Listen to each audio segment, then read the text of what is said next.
Chapter 491, Renouncing the World Splendidly. Su Ping was not surprised after witnessing how the old man of the Qin family began to reveal his legendary rank strength. It had cleared up his confusion. Su Ping was thinking that something was off when the golden dragon suddenly burst out that energy blast. Titled battle pet warriors could share energy with their pets, but that could still not explain the sudden enhancement of the golden dragon. Finally, the answer was right in front of him. The old man was hiding the fact that he was at the legendary rank, and that he had been sharing his astral powers with the golden dragon. That was why the golden dragon had been able to demonstrate unusual powers. Legendary rank, so what? Su Ping was not scared. Rather, he was quite eager to teach the old man a lesson, not caring about the prizes, wanting nothing but to kill him.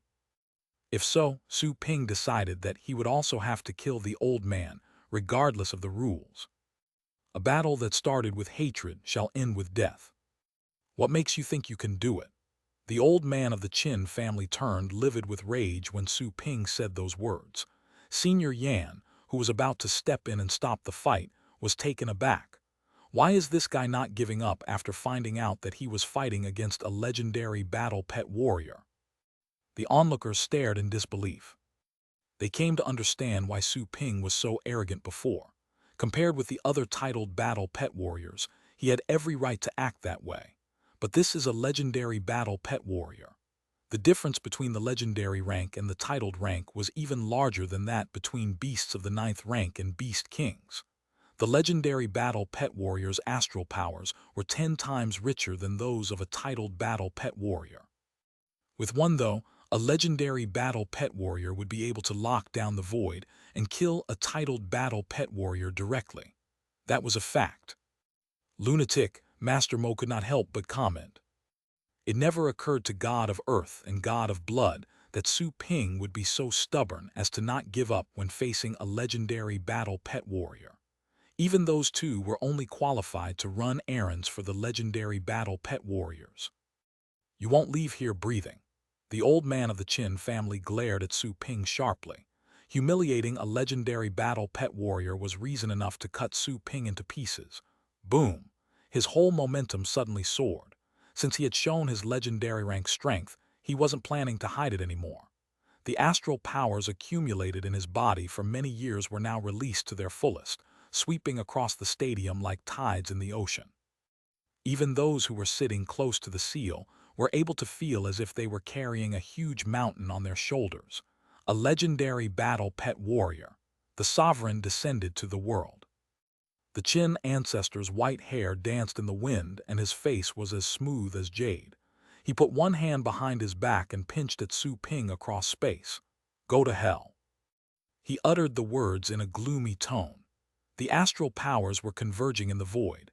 The old man was robbing and controlling all the astral powers in the air, creating surges that pressed against each other, making a muffled noise. Being such the case, a titled battle pet warrior would no longer be able to draw astral powers from the exterior and would no longer be able to fly across space.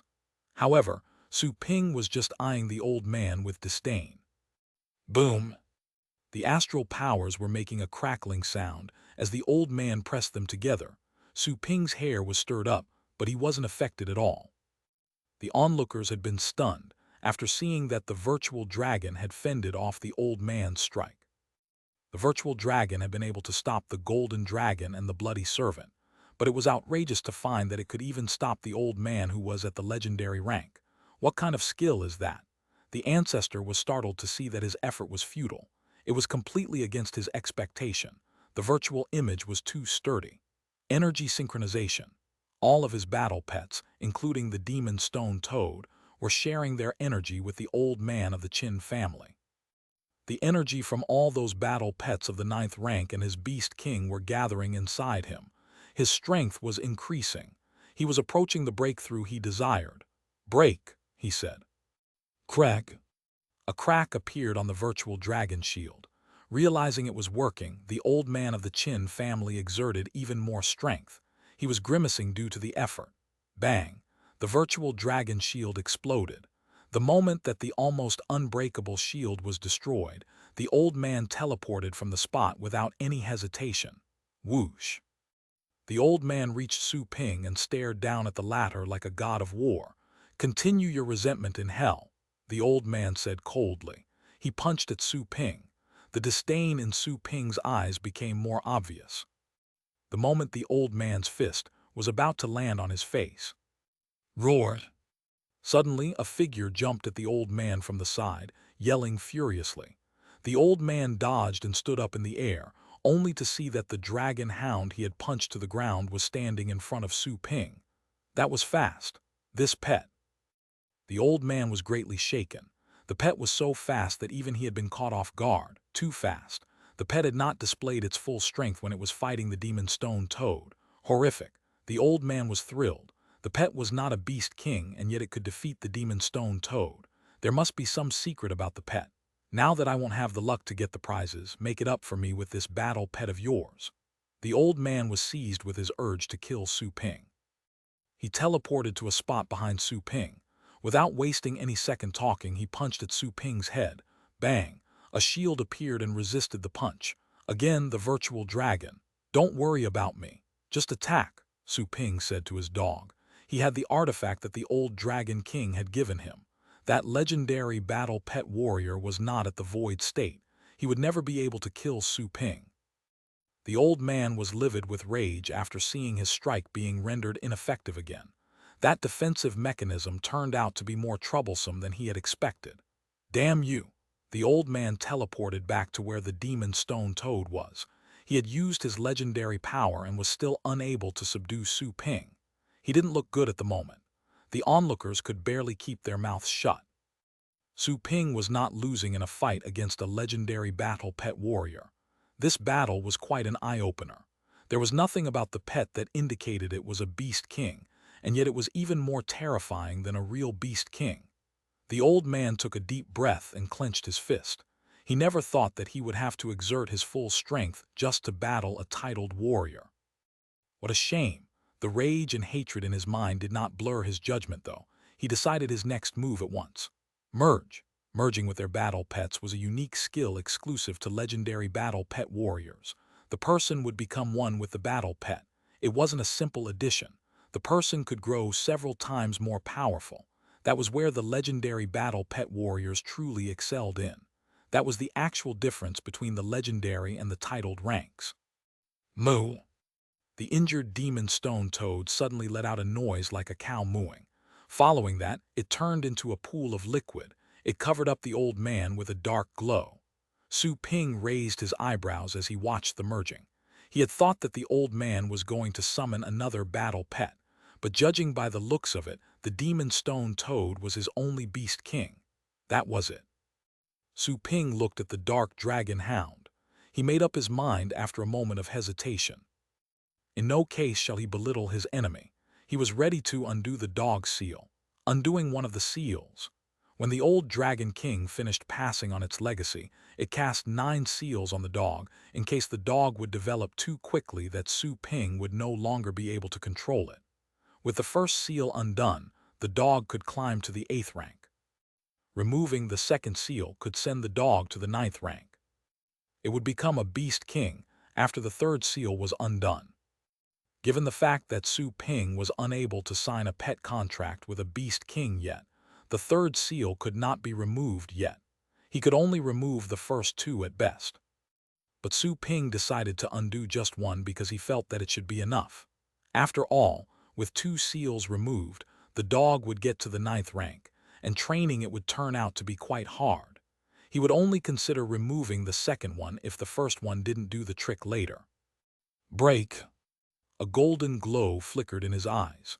An ancient and intricate golden image flashed on his forehead.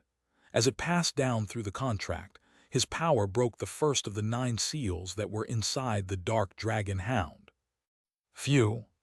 A strand of immense power was spread out from the dark dragon hound. Something that had been locked up was being unleashed. The dark dragon hound trembled and raised its cry into the air. Freedom! It had never felt so free before.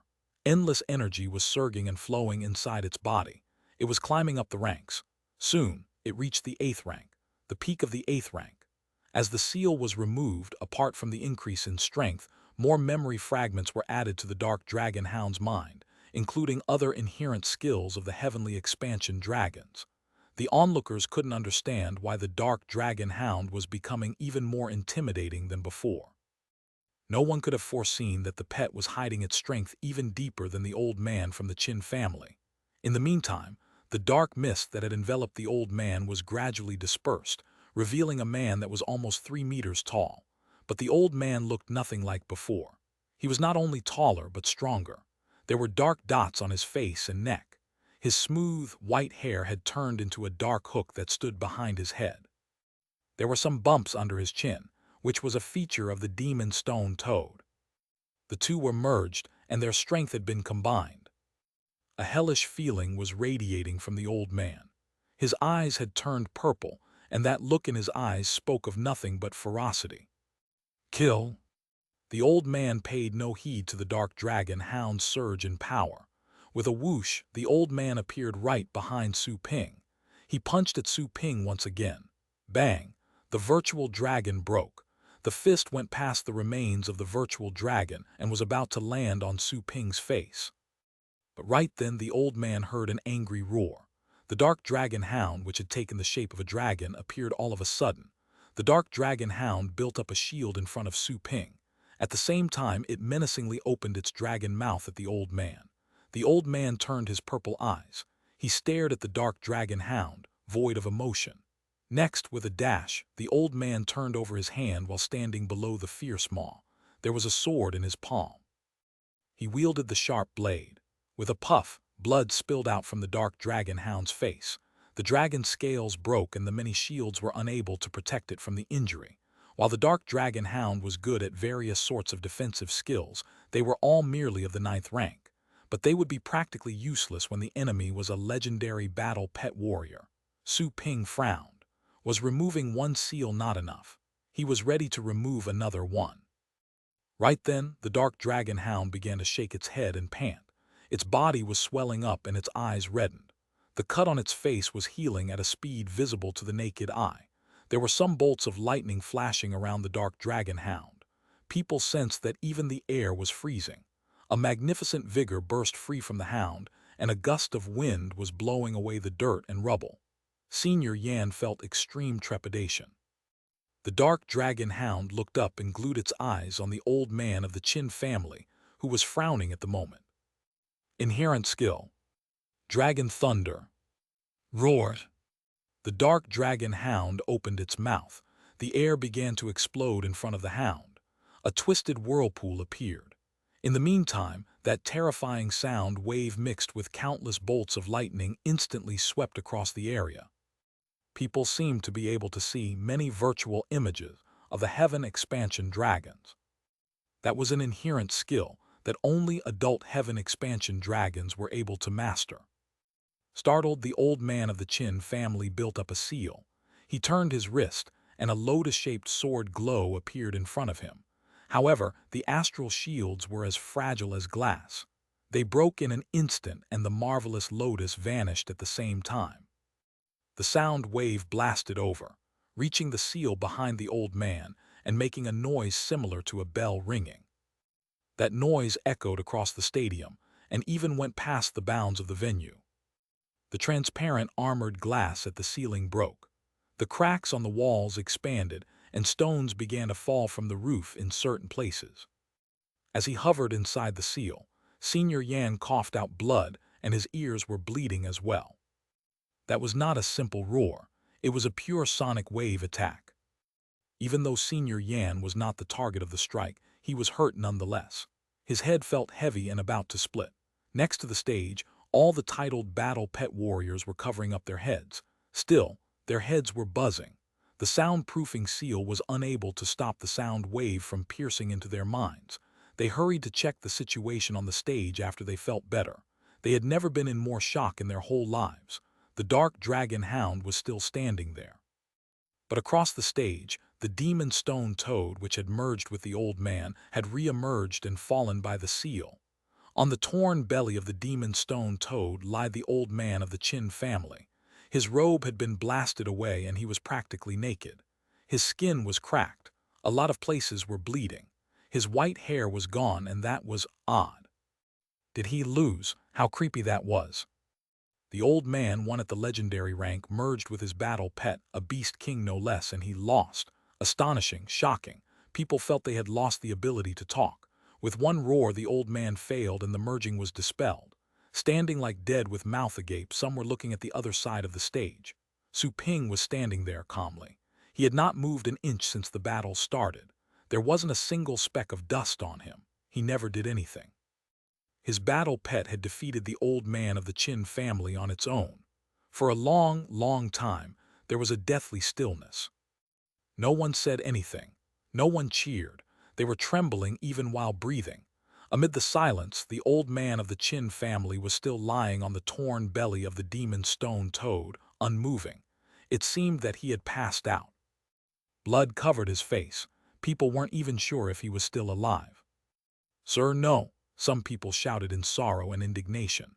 They were the titled battle pet warriors of the Qin family. They had realized that their ancestor must have lost because he had been unable to stand up again after such a long time.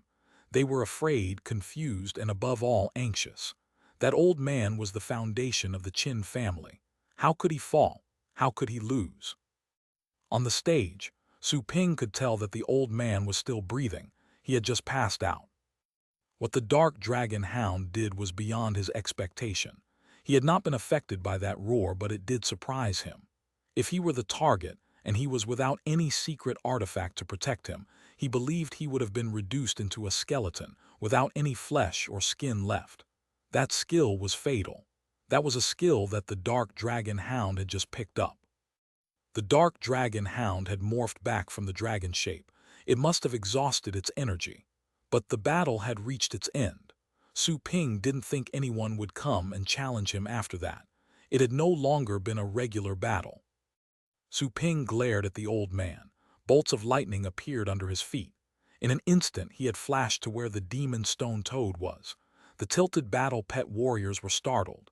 They shouted in panic, "What are you doing?" He lost. "Open up the seal now." The killing intent on Su Ping's face surprised Senior Yan as well. Fighting back the lingering pain in his mind, he shouted at once, "Mr. Su, please no. He is at the legendary rank." Su Ping just kept his eyes on the unconscious old man. "So what? This is the Supremacy League." He broke the rules by taking parry while being a legendary battle pet warrior. "This is no longer part of the official competition. This is my private matter. My rule is to deal with killing with killing." With that said, Su Ping lifted his hand.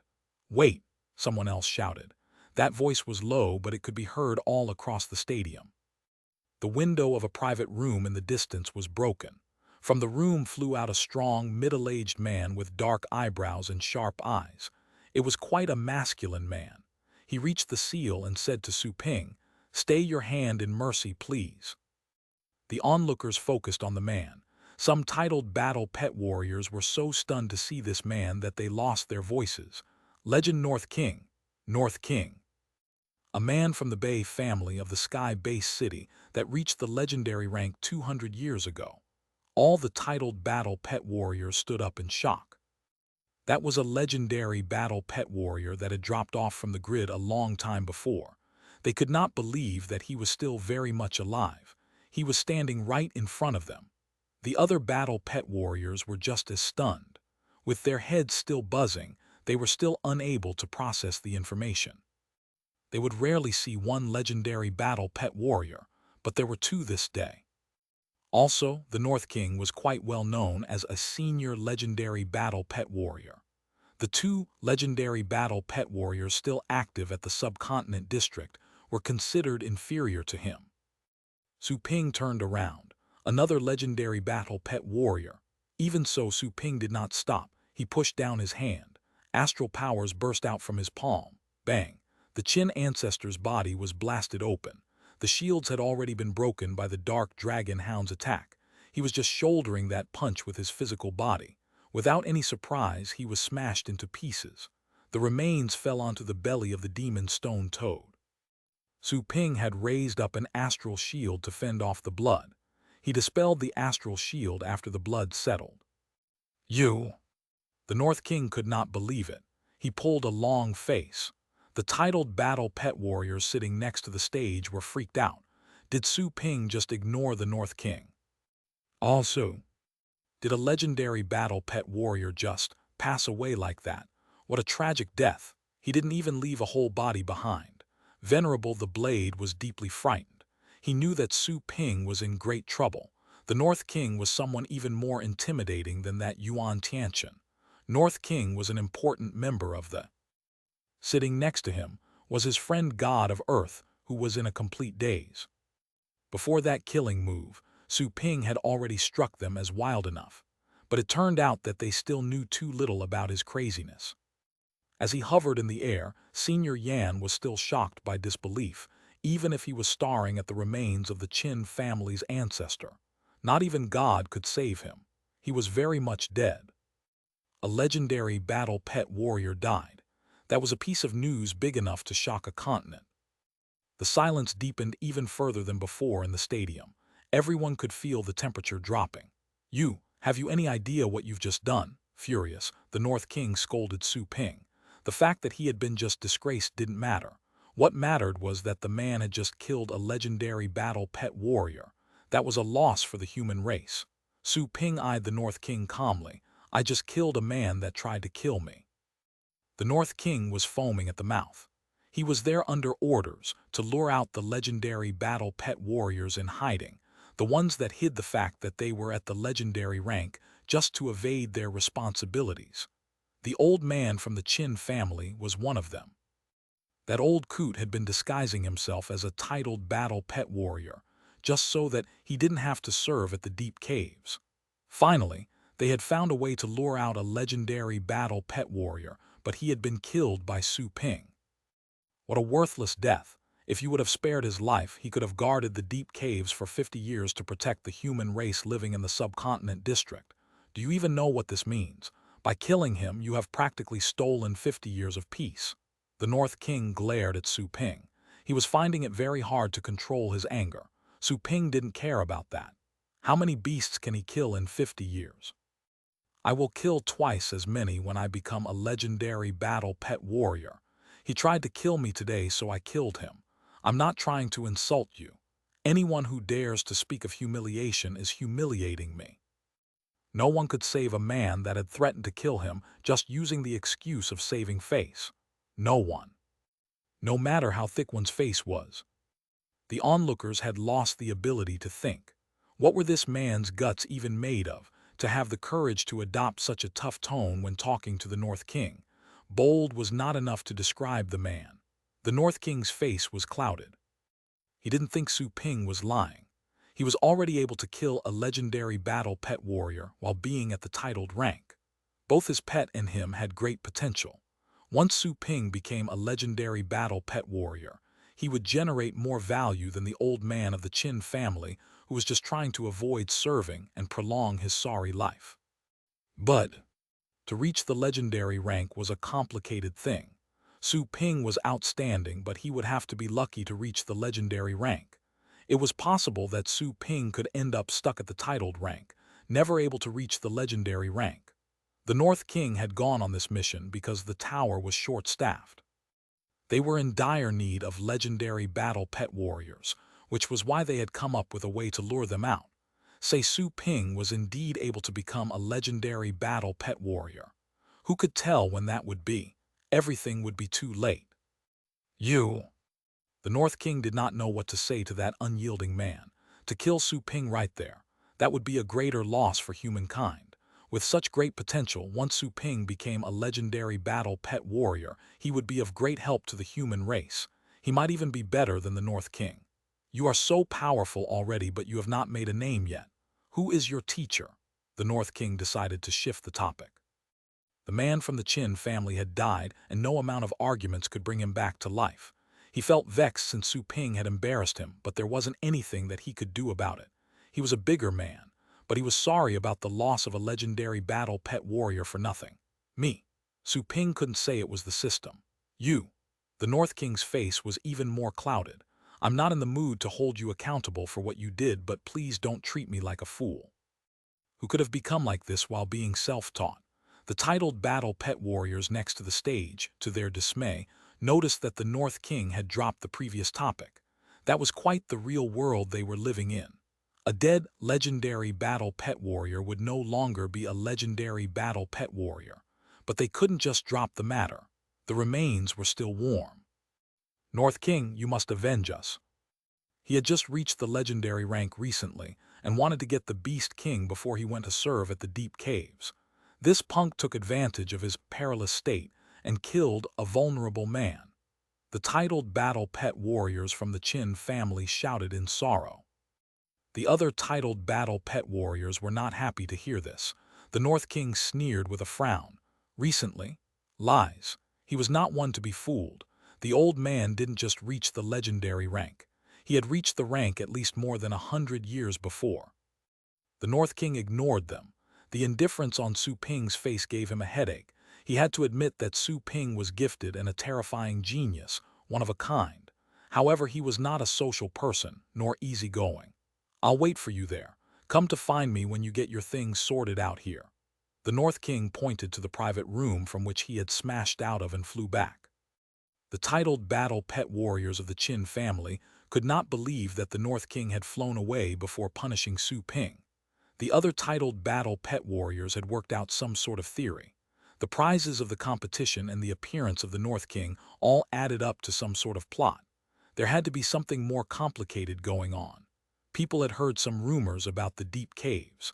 The backstory had become abundantly clear. The world is descending into chaos. Some titled battle pet warriors thought. They were the first ones to know, so they had to hurry back to their families to be prepared for the incoming war. After the North King left, Su Ping cast another look at the place where the titled battle pet warriors were gathered. Anyone wanting to challenge me next? They were speechless. Who would dare to when you've already killed a legendary battle pet warrior? In the course of history, barely any titled battle pet warrior had been able to kill a legendary one. The ones able to attain this achievement had a common name: Fate Challengers, revering the rules of nature. It had been 100 years since a king of backspin appeared in the world. Su Ping, without a doubt, was the one in the current age. All the titled battle pet warriors avoided making eye contact with Su Ping.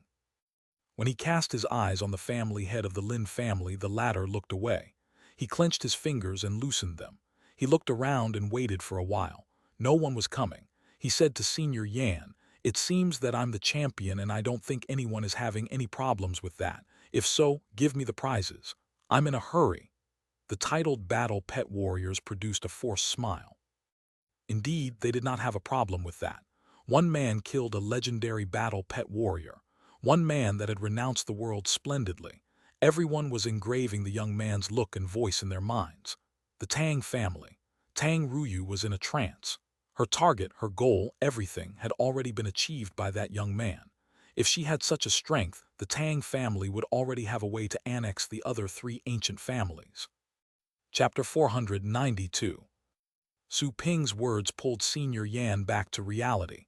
He darted a look at the private room. North King was standing there, nodding to him. North King had given his permission. They weren't going to hold Su Ping accountable. Though surprised, Senior Yan did approach Su Ping. Senior Yan was full of mixed feelings as he stared at the young man that had stunned all.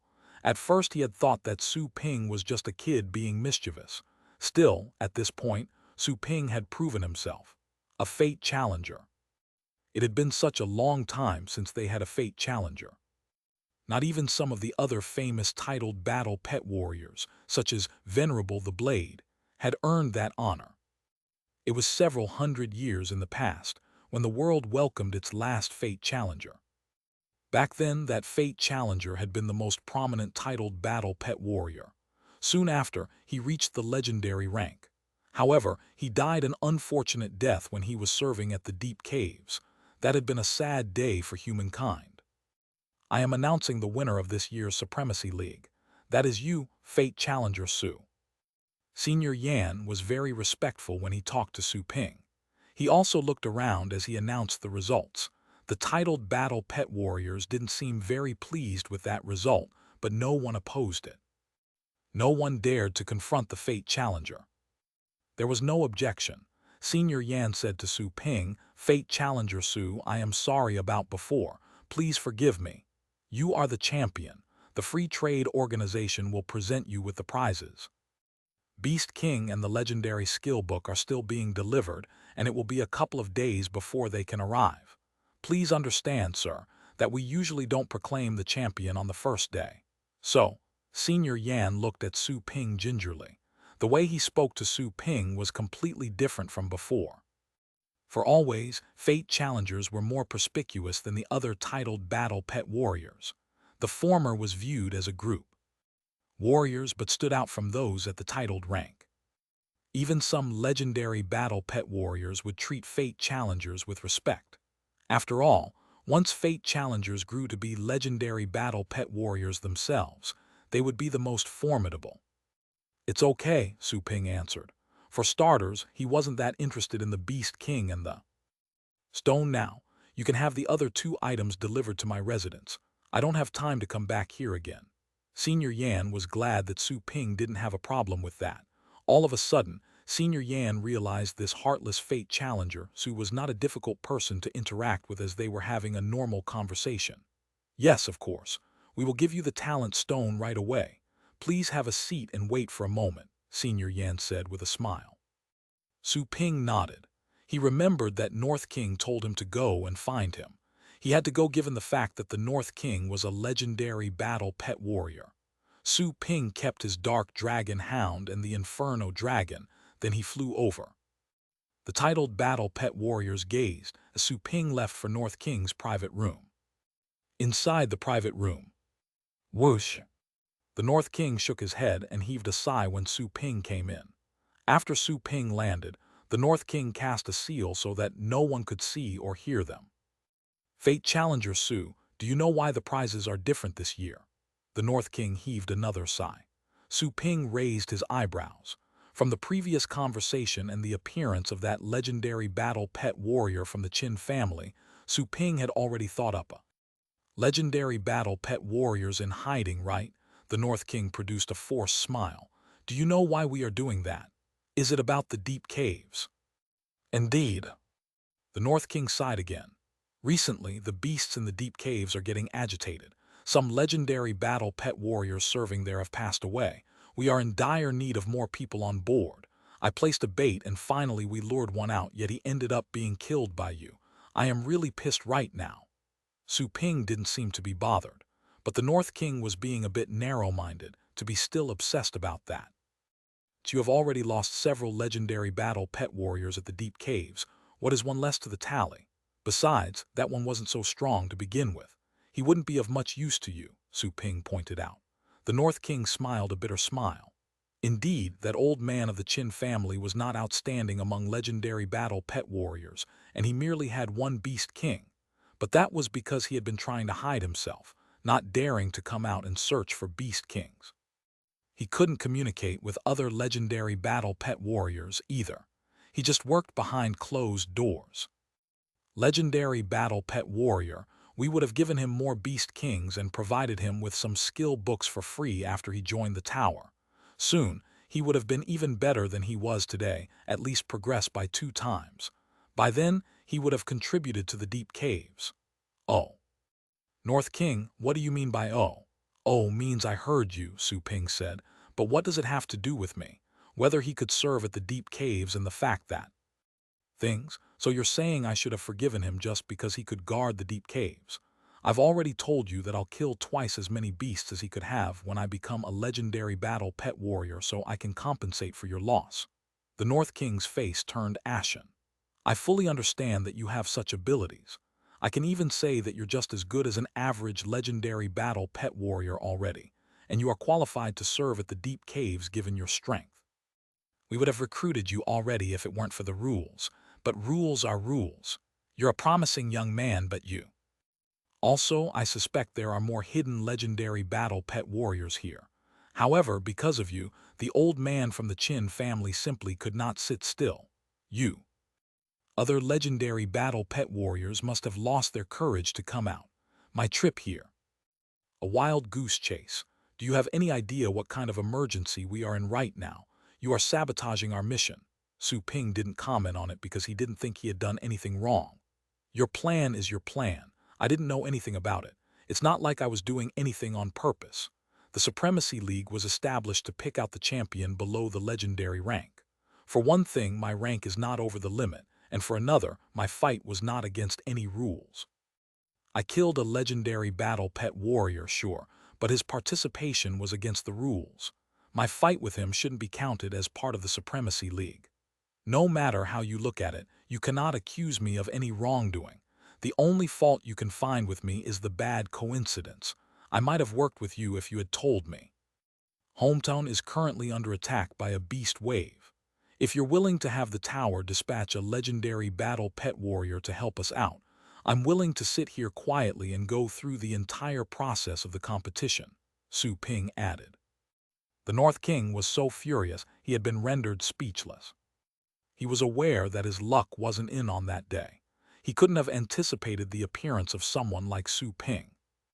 Theoretically speaking, a titled battle pet warrior like Su Ping should have become famous worldwide, and yet he had never heard of such a man.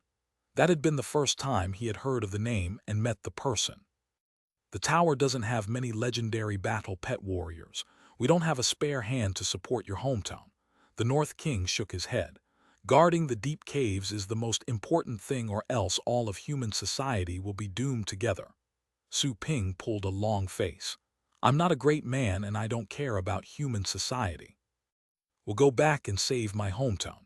Since the people in my hometown cannot count on any legendary battle pet warriors, I will protect them. The North King gazed at Su Ping for a moment. Eventually, he shook his head. You're still at the titled rank, so I don't want to reveal too many things to you. Good luck. You will have to shoulder the responsibility of protecting the entire human society when you reach the legendary rank one day. I won't waste any more of your time now that your hometown is. The average beast kings. I won't alert the tower for that. Su Ping sneered with disdain. I don't know if there is anything that I'll have to do. For me, what I must do is protect my close ones and take care of my parents. I am grateful to them. That is what I must have to and will do. As for anything else, there's nothing else I'm obliged to do. The North King eyed Su Ping coldly but eventually gave up. He waved his hand, opened the seal, and told Su Ping to go. Su Ping was the wrong audience. They could not understand each other. Talking to him was a pure waste of time. Also, he was aware that few people would be concerned about the fate of the whole world. Take that old man of the Qin family as an example. He had already reached the legendary battle pet warrior rank. He could have joined the tower where he would have better treatment, and he would join a team where people could support each other. He could have progressed. Still, just because he was afraid of serving at the deep caves, he chose to prolong his sorry life. He had felt better off staying as a vulnerable, insignificant legendary battle pet warrior. As far as the North King could tell, Su Ping was just like that. However, he couldn't have forced Su Ping to do anything since he had not reached the legendary rank yet. It was true that Su Ping was no weaker than a legendary battle pet warrior, but the fact remained that he was not one. It would be against the rules if he were to shoulder responsibilities meant for legendary battle pet warriors. Otherwise, even the titled battle pet warriors would hide their strengths in the future. It was a silly move to destroy future potential. Besides, they had not reached a point where people under the legendary rank should go and help guard the deep caves. Of course, at that. And he's too young after all. North King frowned, but that was the only comment he could come up with. He knew what it felt like when one had to take care of both parents and relatives. Albeit that feeling had become so faint he had almost forgotten about it. His parents had passed away. In this world, he no longer had a family. For the old legendary battle pet warriors, mankind was their only family. Back to the stage. Senior Yan darted a glance at the private room, only to see that the North King was frowning, which was a scary sight for him. He didn't know what the conversation entailed, but it had clearly not been a pleasant one. The titled battle pet warriors gazed at Su Ping curiously, wondering what he had talked about. Fate Challenger Su, this is the talent stone. Senior Yan went over and handed a black wooden box to Su Ping. Su Ping opened it.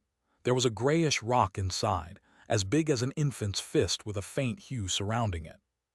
Talent Stone. Su Ping closed the box. He told himself that Senior Yan wouldn't have tricked him at this point. After all, the Talent Stone was a prize for every year. He could ask any past champion, and he would know if the one he got was real. Okay. Since he finally had the Talent Stone, he could not postpone his return any longer. What Qin Shuhai had said filled him with anxiety. Come over here. Crocodile threw the slave contract. A dozen blocks away in the lake, the huge shadow hiding under the water suddenly opened its eyes. That was a pair of eyes that could instill pure dread. The next second, the tranquil waters suddenly arched its surface as a beast broke free. The swamp war crocodile had sensed the calling of its master. It turned in that direction. The beast got out of the water, forming a massive stone bridge underneath its feet. The bridge lifted the crocodile into the air, carrying it across the lake and the streets. The arched bridge in the sky was casting a large shadow onto the ground. The battle pet warriors that were wandering on the streets saw the shadow, out of curiosity. Speechless. Inside the stadium, Su Ping held the Talent Stone and stood on the stage quietly. Senior Yan stood next to him, reverent and respectful. He was just wondering why Su Ping had not left yet. He remembered Su Ping said he was in a hurry. Why would he merely stand there, absent-minded? The onlookers were wondering that as well. It seemed that Su Ping was waiting for something. All of a sudden, people heard a loud noise and something horrifying was approaching. That thing was not hiding its energy at all. In the private room, the North King was still upset about his plan having been sabotaged. Suddenly, he felt something. He looked up to the sky through the shattered glass ceiling of. A behemoth was approaching, riding on a stone bridge. Fate Challenger Su. Senior Yan worked up the courage and tried to ask Su Ping. Right then, Senior Yan heard a noise that was like an airplane taking off right next to his ears. Surprised, Senior Yan turned over. The titled battle pet warriors next to the stage turned to look as well. The ceiling of the stadium had already been broken. A huge shadow was cast inside. The overwhelming energy crashed what had remained of the ceiling. Amid everyone's gazes, that behemoth landed on the stage at the center of the stadium. The stadium shook as if an earthquake had hit. Those seated in the chairs were thrown upward. The cracked walls of the stadium could no longer stand another strike. They broke like eggshells and tons of rubble were falling. Luckily, most people at the stadium were battle pet warriors. They built up astral shields so that the falling stones would not hurt them. Dust stirred up and blurred people's vision. By the stage, the titled battle pet warriors had also built up astral shields. Some with quicker reactions had unleashed astral powers to blow away the dust. As the dust settled, the behemoth showed itself, which astounded everyone speechless. There was a beast that took up half of the stage crawling on the ground. It was as if the beast had been cast of molten iron, full of domineering power and exuding a reckless breath. Beast King. That was a Beast King. For a moment, people were unsure if their eyes were playing tricks on them because Su Ping, who had been standing on the stage for a while without moving, was at the moment standing on the head of the Beast King. The Beast King was Su Ping's ride. How inconceivable. Some titled battle pet warriors were lucky enough to have a Beast King for themselves, but their Beast Kings were nothing like this one. If Su Ping's Beast King was a wild one, then their Beast Kings were domesticated. The ones with Beast King pets could more directly sense the violence of the creature standing on the stage. Inside the private room, the North King was also taken aback. This Beast King. His heart skipped a beat. Being a legendary battle pet warrior, he also had Beast King pets and he had encountered many Beast Kings. As such, he understood Beast Kings better than. Not the usual kind, and it seemed that this Beast King was not from the blue planet. Even he felt a bit suffocated. That guy, he didn't use the Beast King in the battle. If he had, that old man of the Qin family would have probably been eaten up, North King exclaimed to himself. He was surprised to find that Su Ping had not demonstrated his full strength yet. He had a Beast King waiting outside. The North King didn't know if Su Ping had tamed the Beast King himself or if someone had helped him capture it. Either way it made. I cannot believe we have ignored such a horrifying guy. There must be a legendary. The intelligence guys at the tower should review their recent work, the North King said to himself. On the stage. The stage had caved in as the swamp war crocodile came down from the sky. The walls collapsed. People could even see the streets and buildings outside. Su Ping didn't care how stunned people were. He shouted to where the titled battle pet warriors were gathered. "Brother Qin, aren't you coming back with me?" Qin Shuhai was in a complete daze. He knew that Su Ping had ridden a Beast King to get there, but he could have never foreseen that his Beast King would make such a stunning debut, falling from the sky. He had thought that Su Ping was riding on the Dragon Hound, which was as good as a beast. Beast King. Su Ping's words startled Qin Shuhai. He was choked up with emotions as he felt the gazes landing on him. How thrilling this was. "Coming," he shouted at once. He immediately flew up to the stage. He was hovering in the air above the Beast King's head. While looking into that fierce pair of eyes, Qin Shuhai was afraid to land. "Come here," Su Ping said. Qin Shuhai took a deep breath and summoned up the courage to approach Su Ping. The swamp war crocodile moaned and shook its head unhappily when Qin Shuhai's feet landed. "Move it," Su Ping said. Rumble tilde.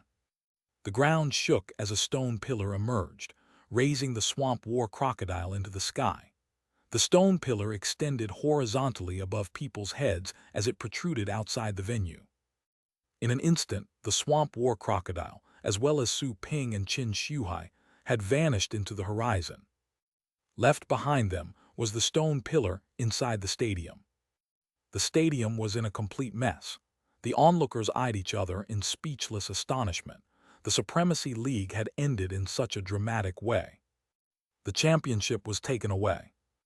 Who would be in the mood to fight for second place? Whoosh!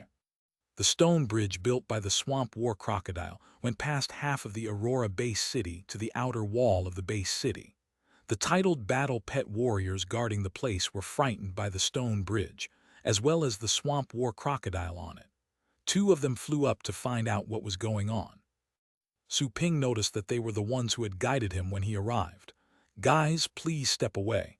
I'm in a hurry. This is still inside the Aurora base city. It is not quite proper," one of the two quickly said. Riding a Beast King meant that Su Ping was not one to be messed with. However, the Aurora base city was under the management of the Free Trade Organization, and the organization's supporter was the tower. A titled battle pet warrior could not be allowed to behave atrociously inside the base city. "Piss off," Su Ping shouted angrily. When he first arrived in the base city, he didn't want the swamp war crocodile to stomp the streets and affect the residents, so he had let. Trying to leave by staying high in the air.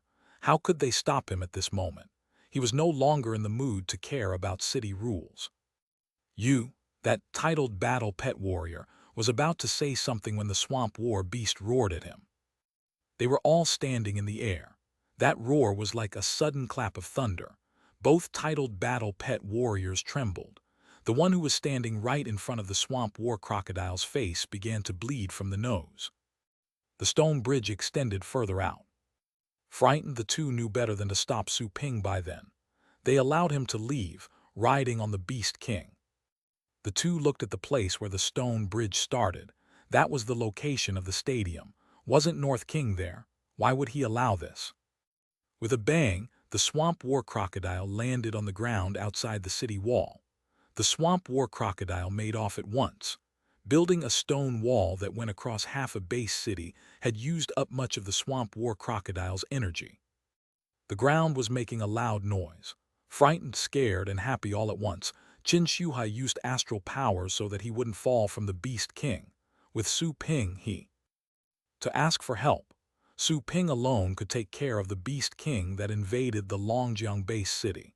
When that happened, the other beasts would flee helter-skelter. Longjiang base city. The highway outside the base city was already in ruins, and the footprints of some beasts could be seen everywhere. The fortresses built outside the base city were also empty at the moment.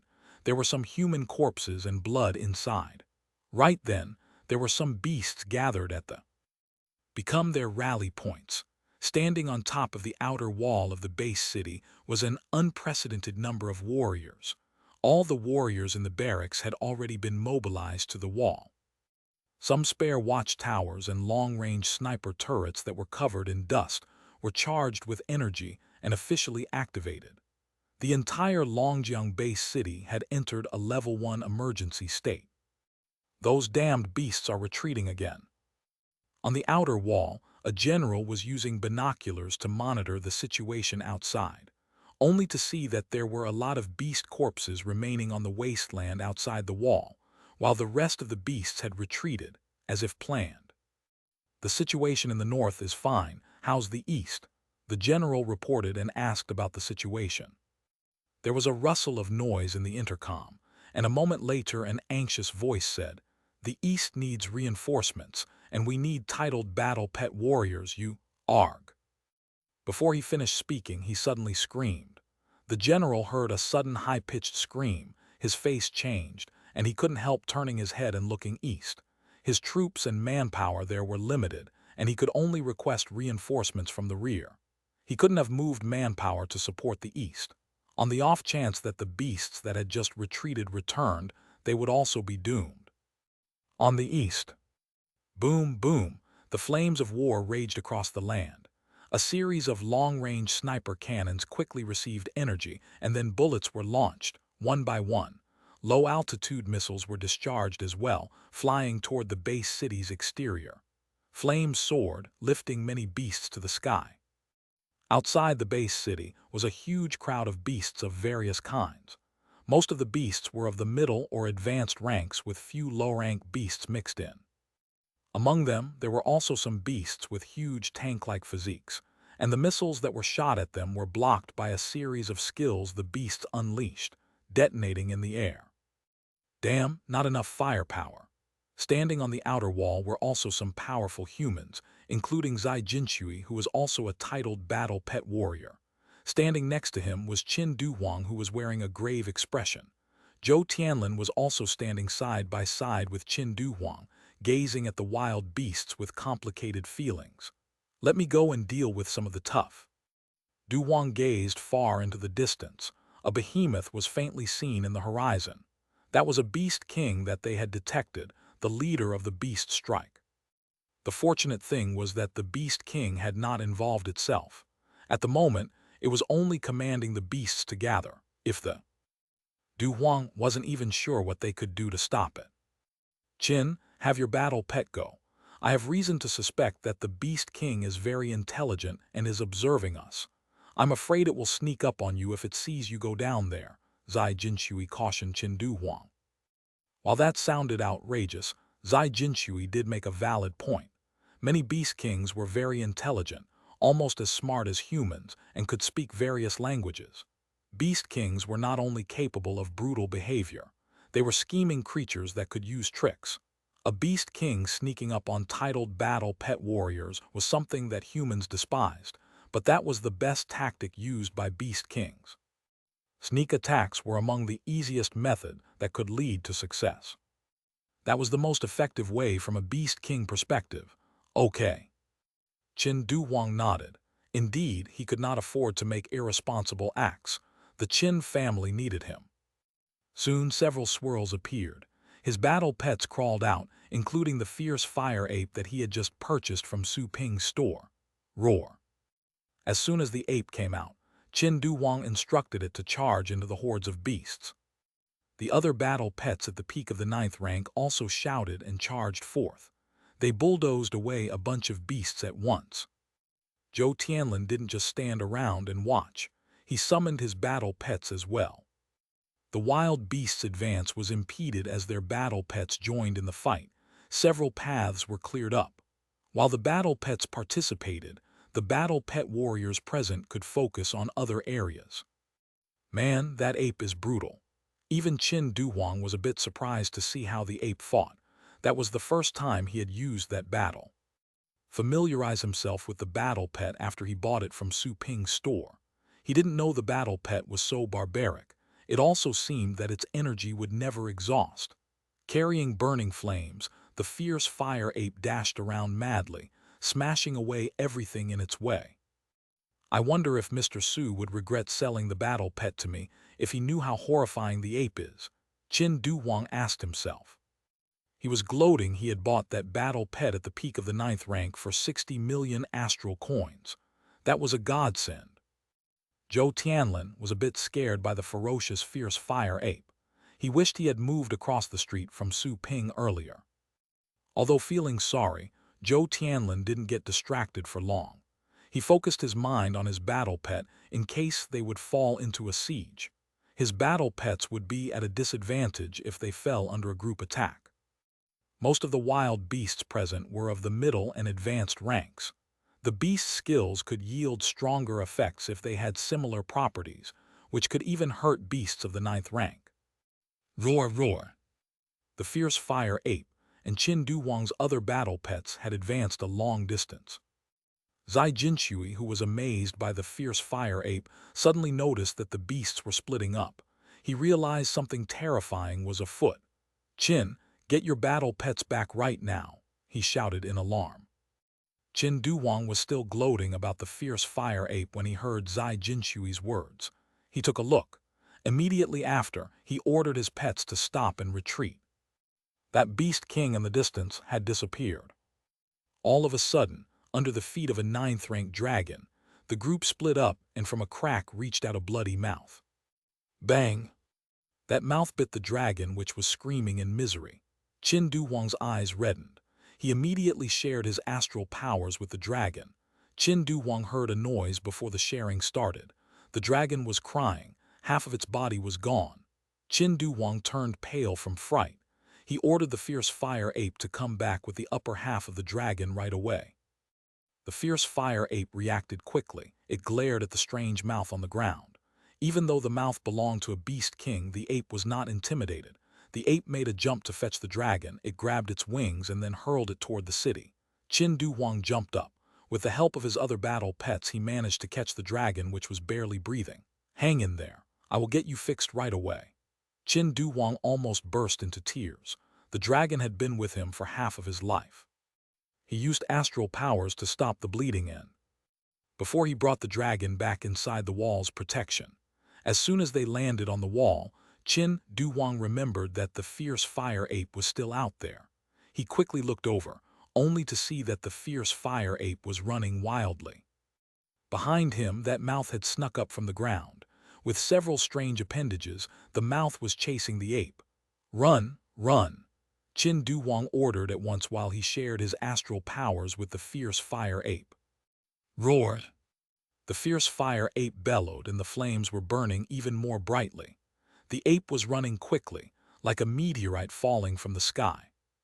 The beasts that made moves to stop the fierce fire ape were burnt to ashes by the flames. Whoosh! All of a sudden, some vine-like limbs grew from the beast king, which entangled the fierce fire ape. The limbs were completely unafraid of the scorching flames surrounding the ape. The ape was finally restrained. The fierce fire ape shouted and tried to tear off the vines, but it wasn't strong enough. Qin Duwang was quaking. He wanted to run out there, but Zai Jinshui stopped him. "Qin, calm down, it's just a pet." Qin Duwang's eyes turned red. "A pet? No, not just a pet." Right then, the ground began to shake. A noise came from behind the wild beasts, and it was getting louder and louder. At the same time, Zai Jinshui's phone rang. He recognized the number. It was from another beast king was coming to the base city from the east side. Bang, bang. The noise was getting louder and louder. Zai Jinshui and Zhou Tianlin gazed into the distance.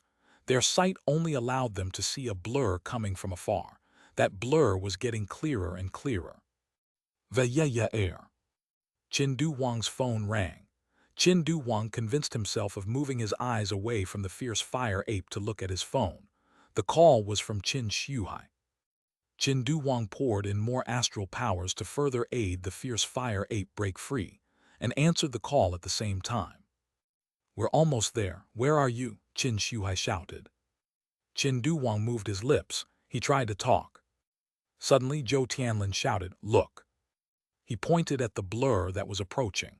The blur was close enough for him to see. He recognized the Beast King. It was the one that Su Ping was riding when he left. "It's Su Ping. Su Ping is back." Zhou Tianlin almost wanted to hop around with joy. That guy is back. They no longer had to fear the Beast Kings. No. Startled by Zhou Tianlin, Qin Duwang looked at that thing. He could not believe that the man he knew was back. That behemoth pushed the wild beasts away. The ones that didn't step to the sides in time were all stomped. 2 people were standing on the behemoth. Qin Duwang was able to see their faces as they got closer and closer. It was Su Ping and Qin Shuhai. They came together. Qin Duwang felt a lump in his throat. Roared. The sonorous roar echoed in the wild. Chapter 493, Resurgence. All the wild beasts came to a brief stop. They noticed the intimidating Beast King arriving. The Beast King, grappling with the fierce fire ape, was alerted by that roar. It turned around to look, no longer concerned about the fierce fire ape. Beast King. Su Ping also noticed the Beast King as he stood on top of the swamp war crocodile's head. He became livid with rage when he saw that the Beast King was hunting the fierce fire ape he had just sold. To the death. Behind him, 3 swirls appeared. Roared. The Inferno Dragon was the first to come out. It landed, and flames were swept across the area. The dragon had sensed Su Ping's anger. With red eyes, the Inferno Dragon threw itself into the crowd of beasts. It clawed left and right, burning all the beasts with its powerful flames. In the meantime, the dark dragon hound and the purple python had come out as well. They roared and dashed toward the wild beasts.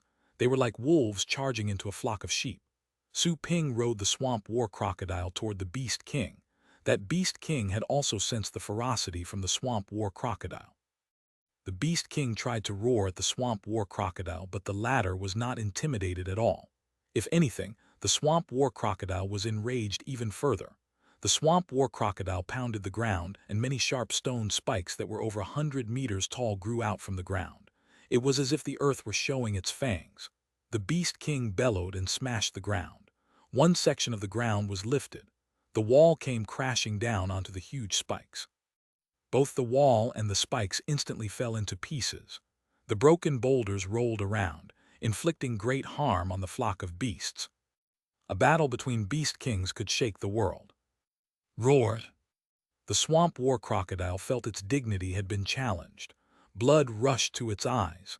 The swamp war crocodile sped up. The ground was shaking due to the fast speed. Many deep pits appeared as the swamp war crocodile moved around. The crocodile reached the strange Beast King in an instant. Beast King against Beast King. That Beast King's bizarre, large and fierce-looking mouth opened wide. Its ims extended toward the swamp war crocodile. At the same time, the Beast King was directing several of its limbs to smash the swamp war crocodile's eyes. And yet, as if in a frenzy, the swamp war crocodile paid no heed and threw itself onto the Beast King. Bang! The Beast King rolled away.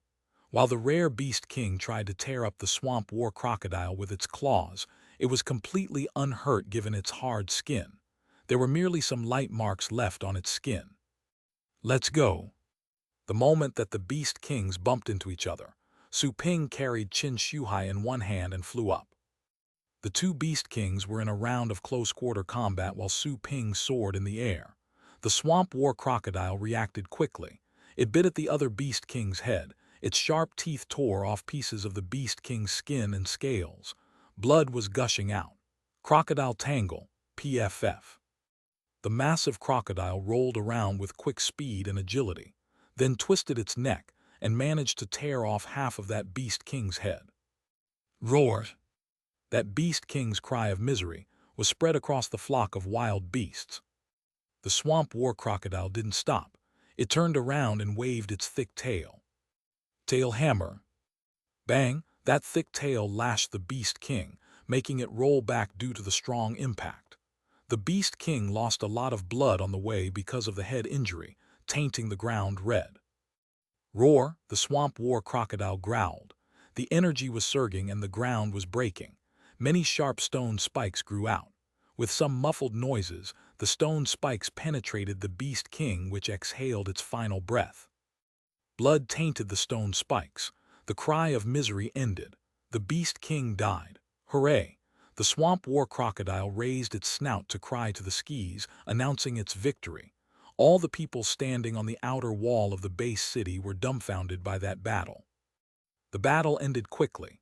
That Beast King, which had been a mortal threat for them, was killed by Su Ping's ride. His beast won by a landslide. The view of the Beast King being pierced through and lifted off from the ground by the spikes shocked all the people defending the wall. That had been a powerful and barbaric battle. Finally, they saw what it meant to have invincible power. Zai Jinshui and Qin Duhuang still had a hard time believing this. Both were Beast Kings, but they had been worlds apart, terrifying. No one was able to utter a sound as they stared at the huge crocodile that was outside, with no beast daring to get closer. Clean this up. Standing in the air, Su Ping gave an order to the swamp war crocodile, who was still making a show of authority. The swamp war crocodile darted a glare at Su Ping, unhappy that he had stopped its fun. It shook its head, then turned around and glanced at the bunch of beasts around him. The wild beasts immediately fled after feeling the Beast King's overpowering energy. Bang! Bang! Bang! The swamp war crocodile charged and stomped many advanced beasts to death in a flash. The swamp war crocodile and the inferno dragon were left to have their fun with the remaining wild beasts. Su Ping flew to the outer wall. He noticed Zai Jinshui, Qin Duhuang, and the other familiar faces.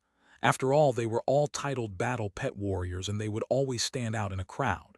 The beasts didn't invade the city, did they? Su Ping asked as soon as he landed on the wall. Mr. Su, you came back at a perfect time, Zai Jinshui said with excitement. That was the benefit of having a legendary-level force in the base city. They could have waited for reinforcements, but distant water cannot quench the present thirst. The Longjiang base city would have been breached before reinforcements arrived, and his career as mayor would have reached its end. Qin Duhuang, who was usually not good at showing his mood, was barely able to hide his joy this time. If Su Ping had not returned in time, his fierce fire ape would have been in fatal danger. Any other pets of the 9th rank would have been killed before putting up a fight. Mr. Su, on behalf of my pet, thank you, Qin Duhuang said sincerely. He was truly grateful. He would never forget this. Mr. Su, Zhou Tianlin said. He no longer felt any hatred as he looked at the young man who had once invaded the Zhou family alone.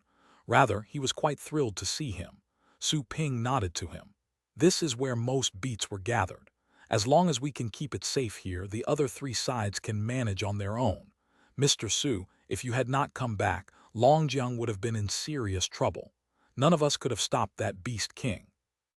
Zai Jinshui wanted to shake Su Ping's hand, but was a little bit afraid of doing so at the same time.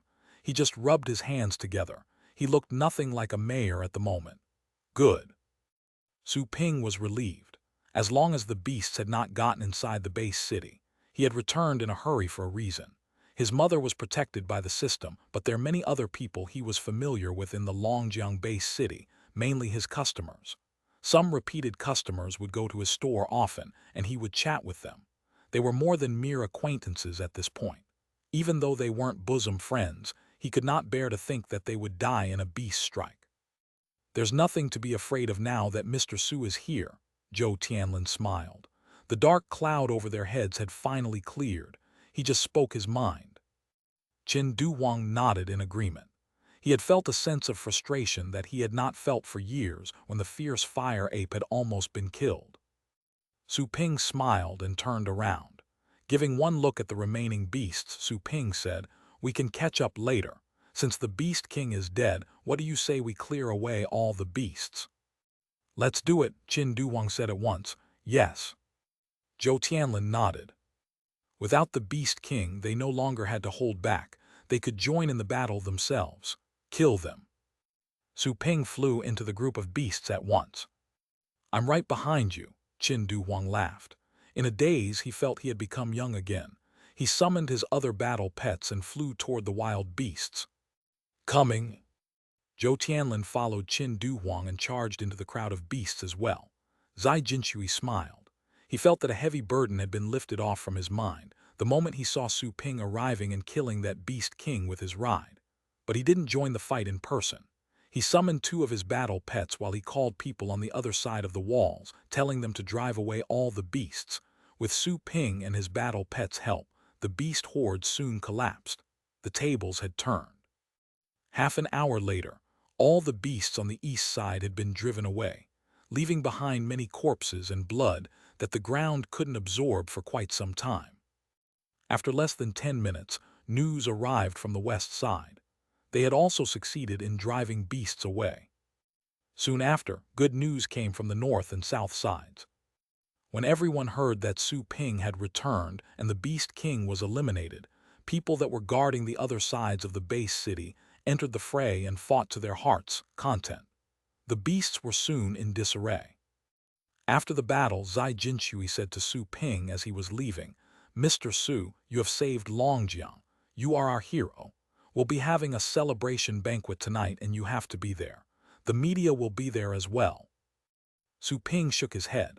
"I'm not a hero, I'm just doing what I can do. I have to cultivate so I won't go to the banquet. You, as well as the generals and the warriors, are the real heroes." Zai Jinshui felt disappointed. Qin Duwang tried to persuade Su Ping, "Mr. Su, you can relax for one night. It'll be a bummer if you're not there." "Right," Zhou Tianlin jumped in. "Mr. Su, you have a store to run, right? I know that things are good and you have more than enough customers every day, but you can never be too popular. You will have even more customers in the future if people learned about your contributions." "Fair point." Su Ping raised his eyebrows. "Fine." Su Ping finally conceded. The others smiled. Su Ping bid farewell to them. He asked the Inferno Dragon and the other two pets to return and rode the Swamp War Crocodile back to his store. Once again, he felt the slave contract had its shortcomings. The Swamp War Crocodile would be too big to be left outside the store because it would block the entire street. After they entered the territory of the shantytown area, Su Ping told the Swamp War Crocodile to climb a hill along an isolated path and stay there for the moment. The hill was just a few blocks away from his store. That was the good thing about the shantytown area, out of the way and spacious. The Beast King would have smashed down many buildings if he were in the uptown area. Su Ping reminded the Swamp War Crocodile not to hurt anyone without his orders, and then headed back to the store. Of course, no one would approach the Swamp War Crocodile for no reason, so Su Ping was not worried. He flew back to his street. There weren't many people outside, but Su Ping was not surprised. The door was open. Tang Ruyan and Zhang Lingtong were sitting in the lounge, chatting away. Su Ping remembered he had met Tang Ruyan's younger sister at the stadium. He remembered what she had said.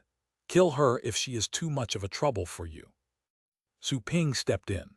The two girls were surprised since nobody had gone to the store. They were glad to see Su Ping arrive. Su Ping noticed how glad Tang Ruyan was. He smiled a faint smile her way. "Sir." Like a cute bunny, Zhang Lingtong bounced over. Su Ping rubbed her head. "Did you argue with your sister Tang?" Zhang Lingtong shook her head. "Of course not, she's very nice." Tang Ruyan glared at Su Ping. "Do I look like someone eager to argue? You're arguing with me now." "You, HMPH." Tang Ruyan was foaming at the mouth. "Not even Buddha can keep calm after talking to this guy." "Have you heard about the beast strike?" Su Ping asked. Tang Ruyan was surprised since Su Ping didn't ask about revenue first. Of course, the entire Longjiang base city is on alert. Even a 3-year-old would know. Many kindergartens have suspended school, and a lot of elders and kids are staying at shelters. Su Ping was amazed by Zai Jinshui's fast reaction. He even had made sheltering arrangements. "Didn't you just come back? How is it? I heard there's a Beast King." Tang Ruyan felt worried when thinking about this. Of course, a Beast King was nothing for this guy. Taken care of. They're having a celebration dinner tonight. "Come with me," Su Ping said. Tang Ruyan was speechless. Just as she had thought, this guy was the real monster. "Taken care of, sir? Was it you who took care of the Beast King?" Curiously, Zhang Lingtong asked. Su Ping had left while riding on a Beast King. He wouldn't have been afraid even if he ran into a Beast King on his way back. "In a way, I was working with others," Su Ping answered. Zhang Lingtong could not help but admire her teacher. The wild beasts were invading, and the entire Longjiang base city descended into a state of panic. But the beast strike was stopped as Su Ping returned. It was clear that Su Ping's contributions would not go unnoticed. "Anyway, I thought you were going to the Supremacy League. How come you're back so soon? Are you here just to save the city?" Tang Ruyan didn't think Su Ping could have lost. After all, few people in the world were as freaky as this guy. "I won the championship. Why, you think I should have stayed there for New Year?" Su Ping answered with another question. Tang Ruyan was stunned still. "Championship?" She glared at him. "Didn't you just go there to compete? Since when is the championship measured with length of time?" "I shall call you Su the Disser from now on." "Couldn't you talk like a normal person?" Tang Ruyan was hopping mad. Su Ping looked at her. "Stay put in the store. I can give you some special awards if you work well. For example, you'd have the priority if I sell 9th rank beasts again, or I can sell my Beast King to you when you become a master battle pet warrior." Tang Ruyan was stunned still. She opened her eyes wide in disbelief. She wasn't sure if he was being serious or just joking. "Selling the Beast King to her? Are you making fun of me?" Tang Ruyan asked. Su Ping answered, "The requirement is that you must do your job well here." Tang Ruyan stared at him. She had been staying there for a long time. She could tell that this guy was not joking. "Why?" She lowered her head. "Employee benefits. Don't read too much into that." He patted her head. "Okay, I have to go home and tell Mom that I'm back." Tang Ruyan watched as he left. She bit her lip and clenched her fingers. She wasn't stupid. She was rather smart and perceptive. Su Ping's offer was sudden. He had gone to the Supremacy League, in which the Tang family would also participate. Su Ping surely met them. But she couldn't guess what had happened when they met each other. She just had a feeling that Su Ping's kindness had much to do with the Supremacy League. Tang family. Tang Ruyan felt her heart was twitching. There had been a time she felt great pride after uttering or hearing those two words. But then the two words were like two swords. Every time she heard and thought of them, they would stab her in the heart. The Tang family was one of the ancient families, a big family. However, there was no room for her. Zhang Lingtong was confused, wondering why Tang Ruyan had suddenly become dispirited. Su Ping went home. He let his mother know about his safe return as well as the fact that the wild beasts had been taken care of, but his mother already knew about it. She had seen on TV, when the swamp war crocodile was taking Su Ping back to the city, the government had sent the news to the media, who reported it across the Longjiang base city. All the people in the base city were excited. They were celebrating. Su Ping felt his joy had been robbed from him. He told his mother about the dinner and asked whether she wanted to go, but she declined. Reason being, she didn't want to go on TV. Su Ping didn't expect that she would give away such a good chance to put herself on the spotlight. She would always brag about her son and daughter to the neighbors, but when she finally had a good chance to become famous in Longjiang, she didn't want to. Su Ping tried to talk her into going, but Li Qingru refused. "You and your sister have good prospects. I'm happy enough to look around in the neighborhood. That dinner is a grand event. It would reflect poorly on you and your sister if I went and said something wrong."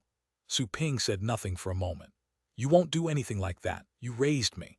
Nothing you do will ever reflect poorly on me." Su Ping looked into her eyes. "No rumor can hurt me. Your son is at the titled rank. Rumors will only hurt the common men, not me." Su Ping insisted, and eventually, Li Qingru gave in. That night, the dinner was held at the city hall.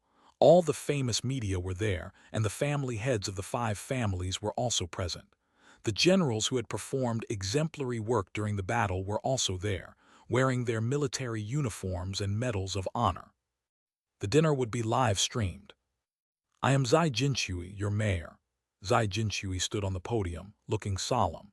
This beast strike was led by a beast king with 57 9th-rank beasts as the core force, and over 200,000 advanced beasts. That was a strike strong enough to topple many base cities, but we did not fall. We have successfully driven away all the beasts. The Beast King was killed on the spot and 34 of the 9th-rank beasts were eliminated. The other wild beasts fled in panic. The reporters remained silent. At the moment, the citizens, old or young, male or female, who were sitting in front of their TVs, remained silent. Those words, without any glamour mixed in, had already filled them with apprehension. A beast king, 57 ninth-rank beasts, 200,000 advanced beasts. How intimidating that was. But they did not fail. In one day the catastrophe was averted. The Beast King was killed.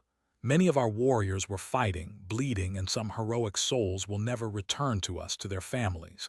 They are all our heroes. It is because of their contribution that we can enjoy peace. Of all the heroes, there is someone I must thank.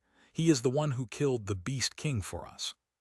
Without him, more of us would have perished, and more would have never seen their families again.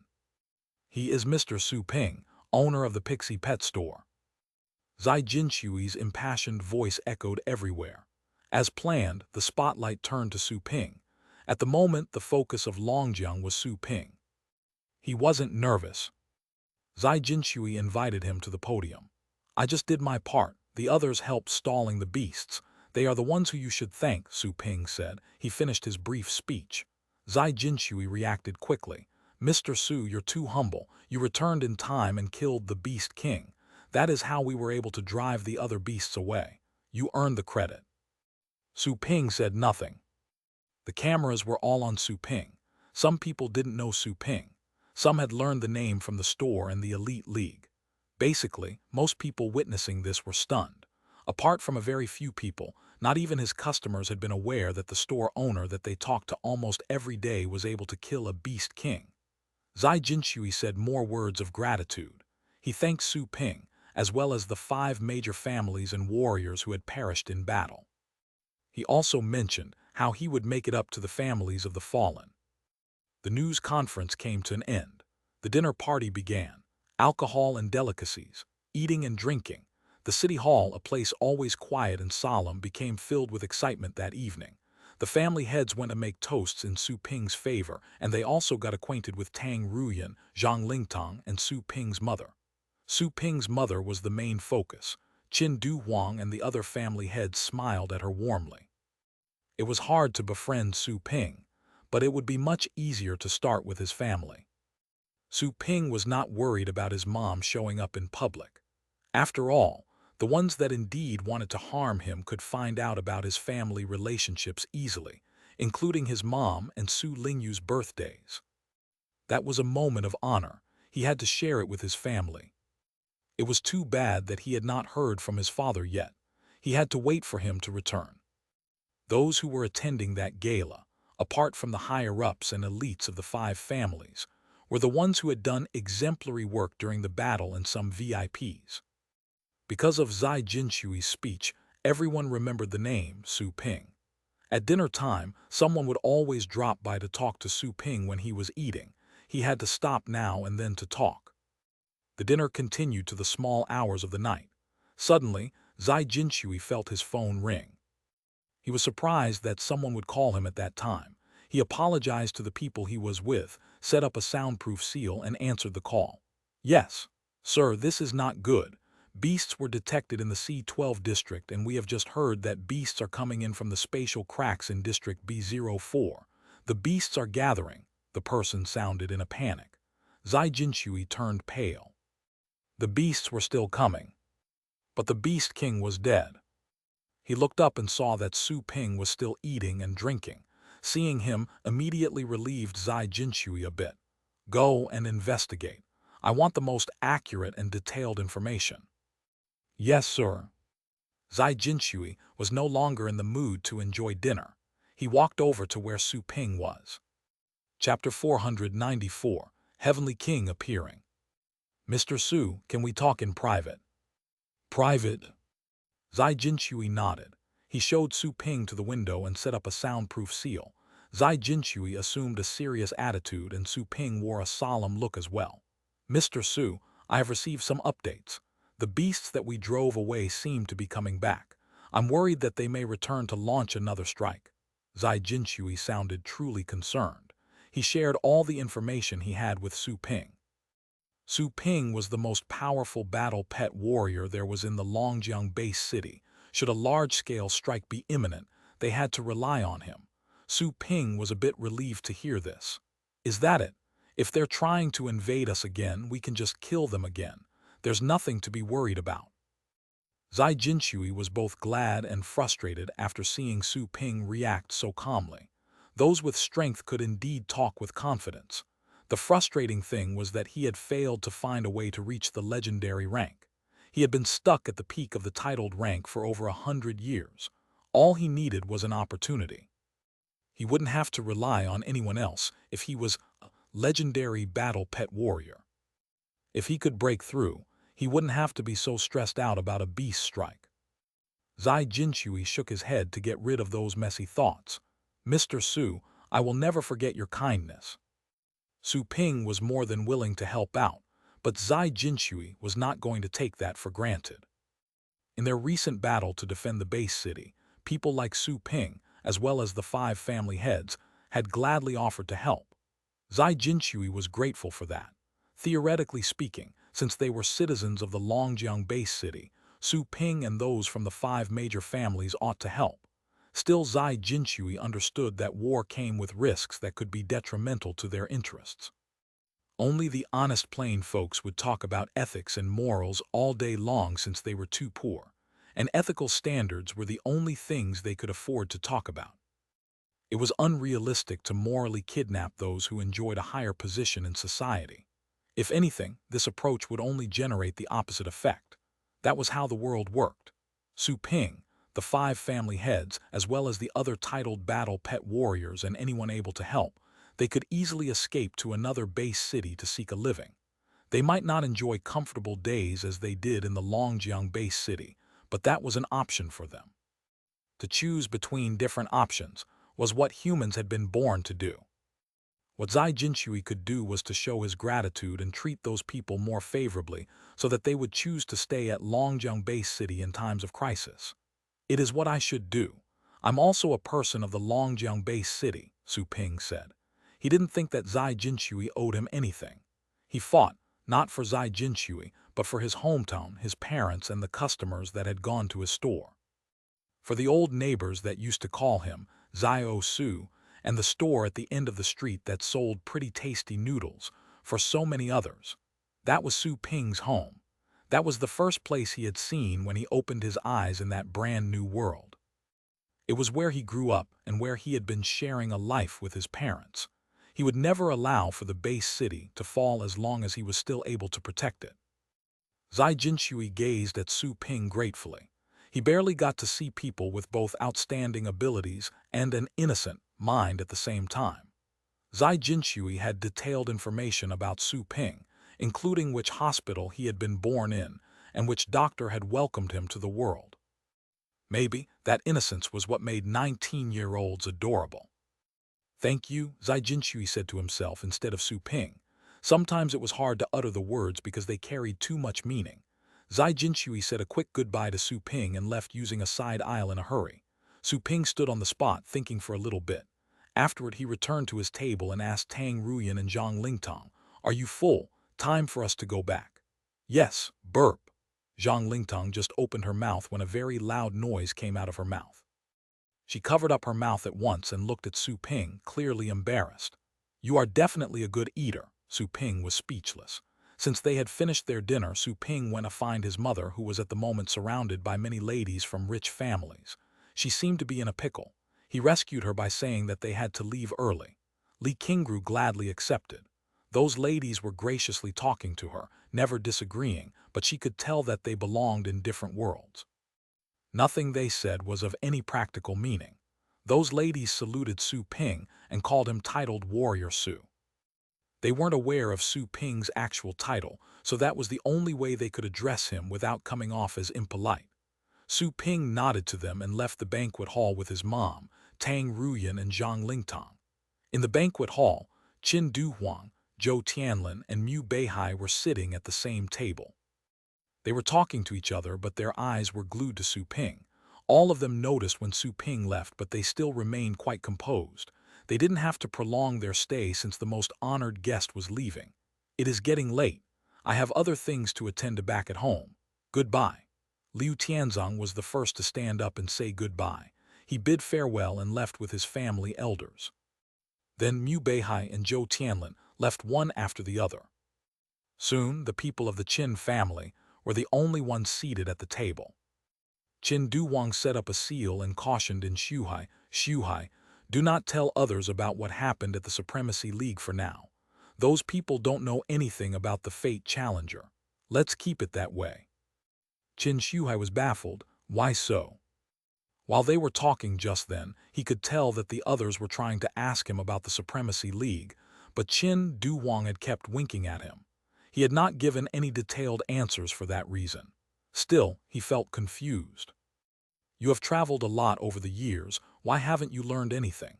They would admire Mr. Su even more if they found out about the Fate Challenger title. Our good attitude wouldn't stand out if that were the case, comparatively speaking. How could we leave a better and deeper impression? Qin Duwang shook his head and educated Qin Shuhai. Qin Shuhai was speechless. What a weird way to scheme. Of course, trying to befriend Su Ping was not an easy thing. Su Ping was able to kill a legendary battle pet warrior at the current stage.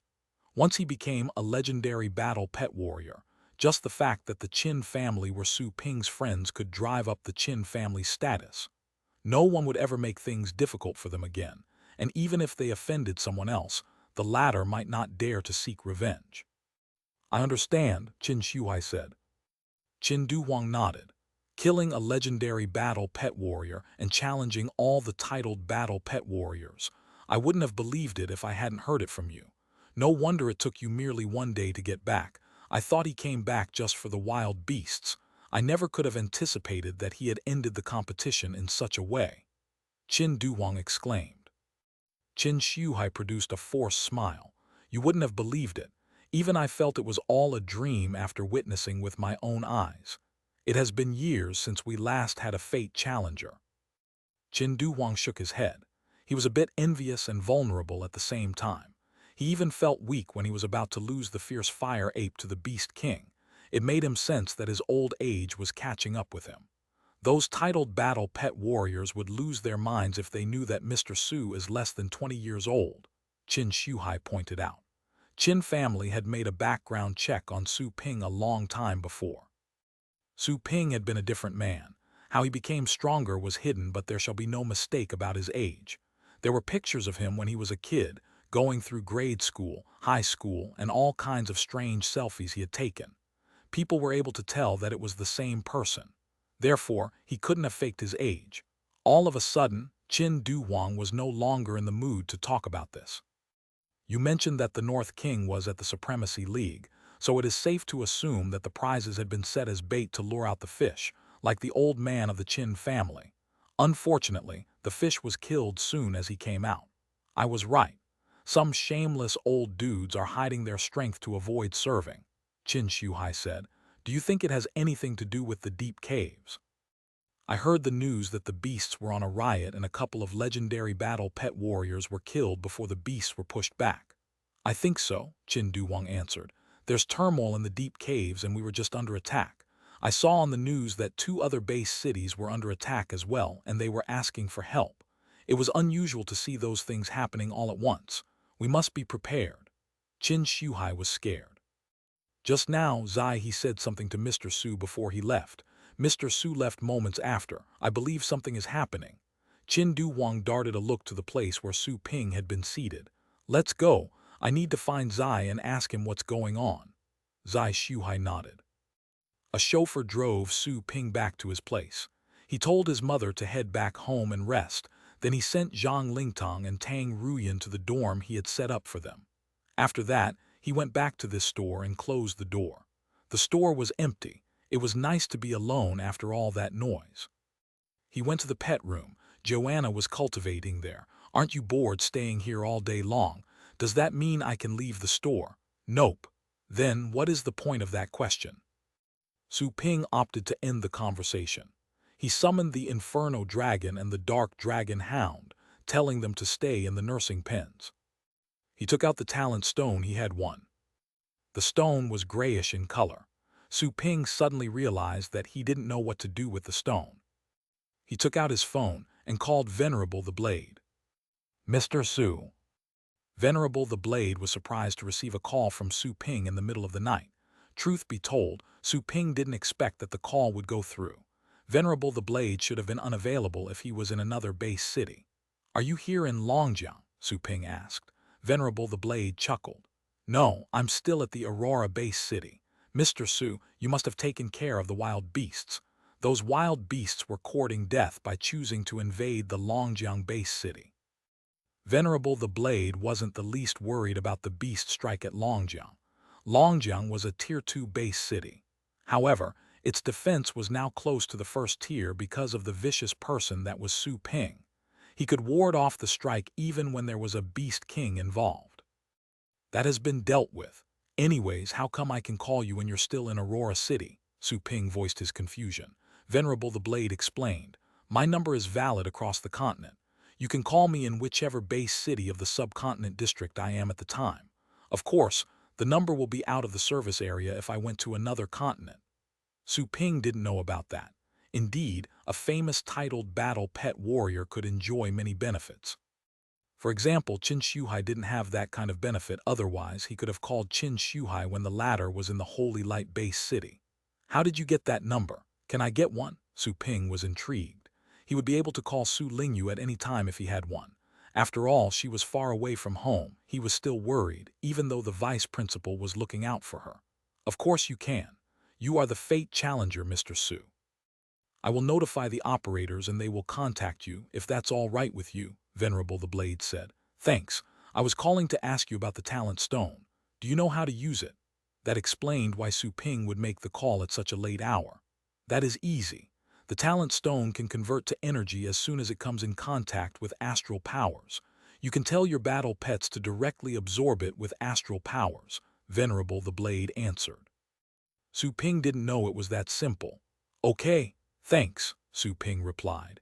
He hung up and decided that he would focus on one pet first. He summoned the Inferno Dragon from the nursing pen and gave it the talent stone. Out of instinct, the Inferno Dragon opened its mouth and swallowed the talent stone. Su Ping was speechless. Why did he have a feeling that he was feeding a dog? "That is not food. Try to consume it with your energy," Su Ping told the Inferno Dragon at once. The Inferno Dragon blinked. It began to mobilize its energy.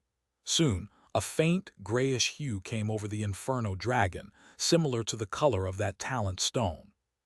The flickering hue covered the Inferno Dragon. Su Ping watched with curiosity.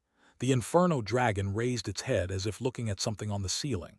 Its pupils contracted as if it were in insufferable pain. The flames began to surge out from the beast and it was panting heavily. A few minutes later, the Inferno Dragon calmed down and its eyes returned to normal.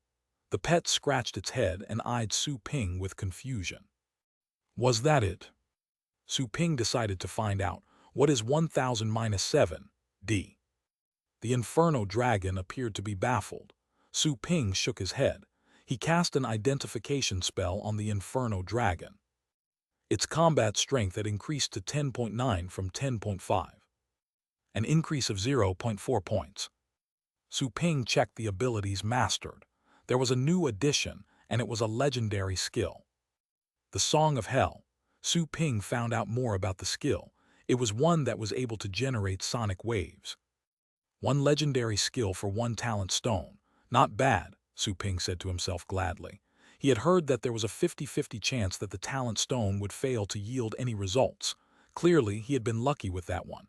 His trip and fight hadn't been for naught. Good. Su Ping patted the Inferno Dragon's thick legs and took it to the test room to try out the newly acquired skill. They came out a few minutes later. Su Ping was happy with the skill. The Song of Hell was quite a formidable skill. "Go back," Su Ping told the Inferno Dragon to head back to the nursing pen.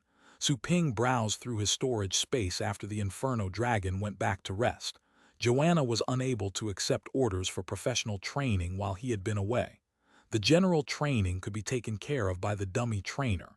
He could have an easy night. He pulled up the list of cultivation sites and searched. He found the mirror of the Dragon King's mysterious realm in the cultivation sites.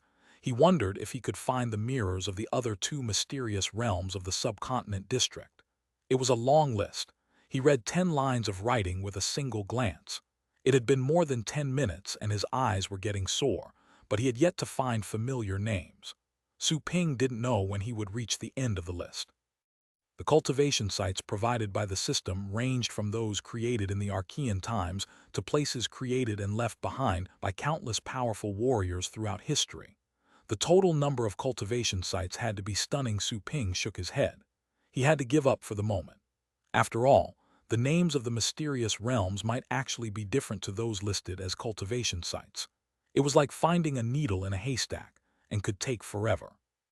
Su Ping found a cultivation site that was similar to the Dragon King's mysterious realm. The strongest creatures found in that place would be Beast Kings. For Su Ping, Beast Kings at the Fate State would still be difficult to beat. He would be unable to fight those Beast Kings, even with the treasures that the Dragon King had given him. Su Ping didn't take the Inferno Dragon and the other battle pets this time. They wouldn't get much out of training in such an elementary cultivation site. He would rather leave them in the nursing pens. Su Ping wanted to go to a cultivation site because he wanted the little skeleton to wake up as soon as possible, since the flow of time was faster there. He was in a world of blood with corpses and bones everywhere. He encountered creatures that crawled out from the sea of blood and mountains of remains as soon as he got there. Su Ping didn't waste any time. He immediately darted to where those creatures were. Apart from using the Fist of Exorcist, he also tried other combat skills he had learned from the celestial gods. He was getting more proficient after some rounds of fights. Soon, one night had passed. One night, according to the outside world. Su Ping had been in the cultivation site for more than 10 days and he had fought for more than 10 days. He could feel that he had become more perceptive. After he went back to the store, as per usual, he adjusted himself and opened the door for business. There were tons of customers waiting that day. After the broadcast from the day prior, everyone in the Longjiang base city knew Su Ping, and the Pixie Pet store was more popular than ever. Outside the store were several long lines.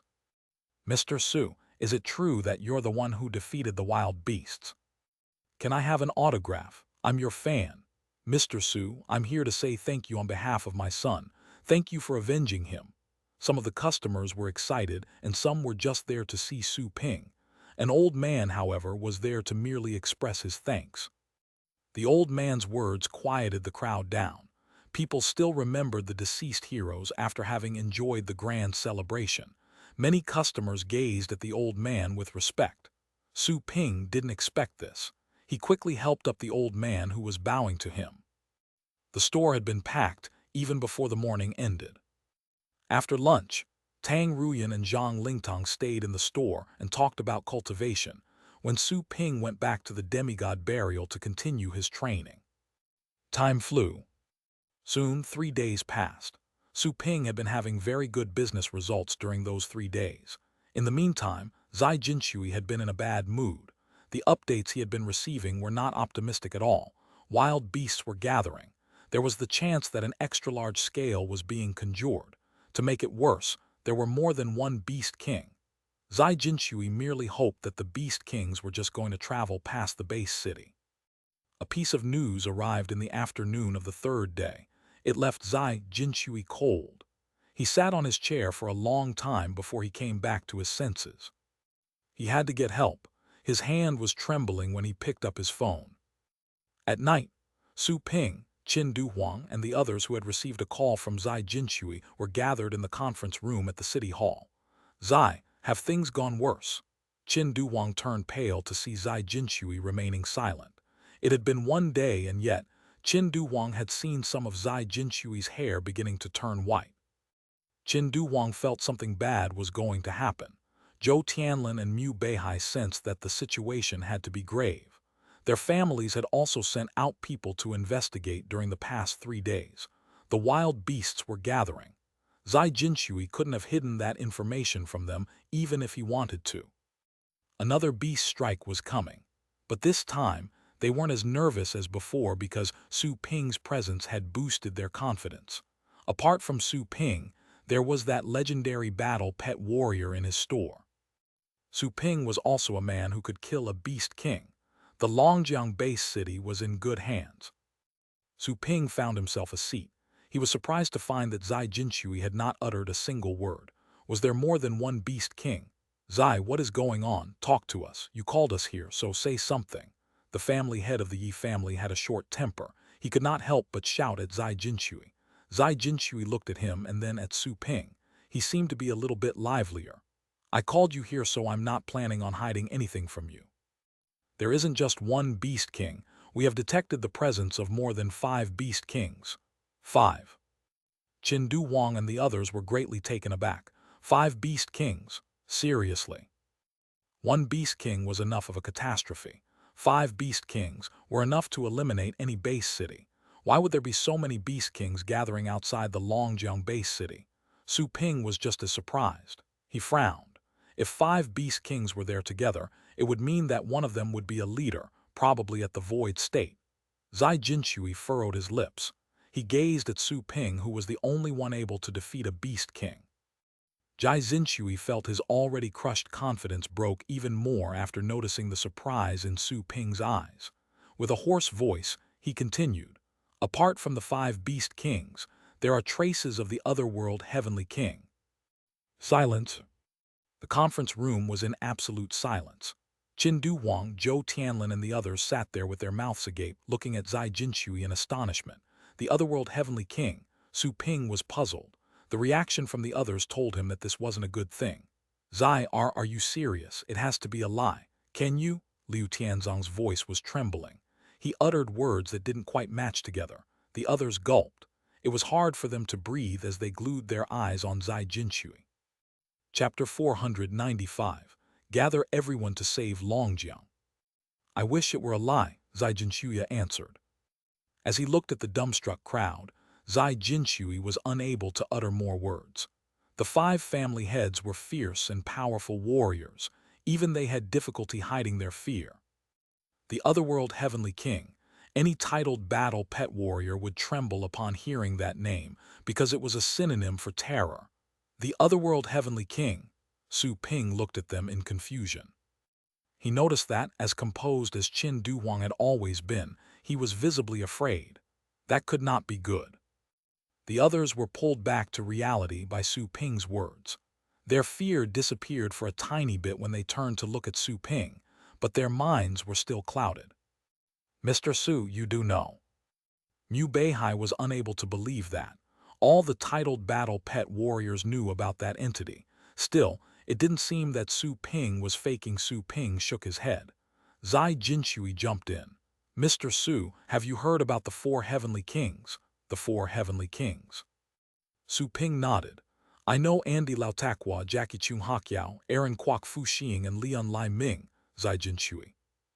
I don't know what you've just mentioned, but the 4 Heavenly Kings I was just referring to are the 4 most powerful Beast Kings on the Blue Planet. Zai Jinshui explained, the Heavenly Kings of Otherworld, 7 Sins, Abyss, and Good and Evil, the most powerful Beast Kings. Su Ping wondered if they were Beast Kings at the Fate State. That is correct. Zhou Tianlin added with fear in his eyes. The tower pointed out that the 4 are the most powerful Beast Kings. Even a legendary battle pet warrior would have to flee when running into any of the 4 when alone. The good and evil Heavenly King is the most formidable for the 4, their leader. But this Heavenly King is secretive in the way it moves, barely leaving a trace. It rarely causes any disasters. Unlike the good and evil Heavenly King, the other 3 Beast Kings would come out every now and then. Decades ago, the 7 Sins Heavenly King went past a base city and leveled it to the ground overnight. 2 legendary battle pet warriors went after this Heavenly King but failed. The 4 Heavenly Kings are not only terrifying but scheming. They are more savage and cruel than the other Beast Kings. The others felt their minds were being weighed down with anxiety after hearing Zhou Tianlin's introduction. Su Ping was no longer in the mood to make any jokes. Not even 2 legendary battle pet warriors had been able to kill that Beast King. It was very likely that the 4 most powerful Beast Kings of the Blue Planet were at the Fate State, or the Void State at the very least. The little skeleton's bloodline awakening had yet to finish. The most powerful pet Su Ping had at the moment was the Swamp War Beast, which was merely at the peak of the Ocean State. It would never compare against a Beast King of the Void State. Of the 4, the Otherworld Heavenly King is the weakest, but it has even killed 3 legendary battle pet warriors," Qin Duhuang added. The cloud over their minds thickened. They could count on Su Ping fighting the average beast kings, but when a beast king was able to kill a legendary battle pet warrior, Su Ping would not have the strength to defeat it. Liu Tianzong and Zhou Tianlin were thinking. If the Longjiang base city was doomed, then leaving in time would be the best choice for their families. They would abandon the base city, but at the very least they would keep their families safe. Zai Jinshui looked up and became even more frustrated after noticing the complicated looks that Qin Duhuang, Mu Beihai, and the others were wearing. He had only shared the news to the 5 and Su Ping because he knew there would be a surge of panic once the public learned about it. The fact that 5 beast kings were there was enough to create chaos, not to mention the arrival of the otherworld heavenly king. However, the public would know when the war broke out. He could only hide the news for this long. Zai Jinshui had made up his mind to tell Su Ping and the 5 family heads because he wanted them to make the decision beforehand. That would be better than them escaping in a panic in the middle of the battle. He was also showing his sincerity. He didn't have high hopes, but he still wished that Su Ping and the 5 major families would stay to power through this together.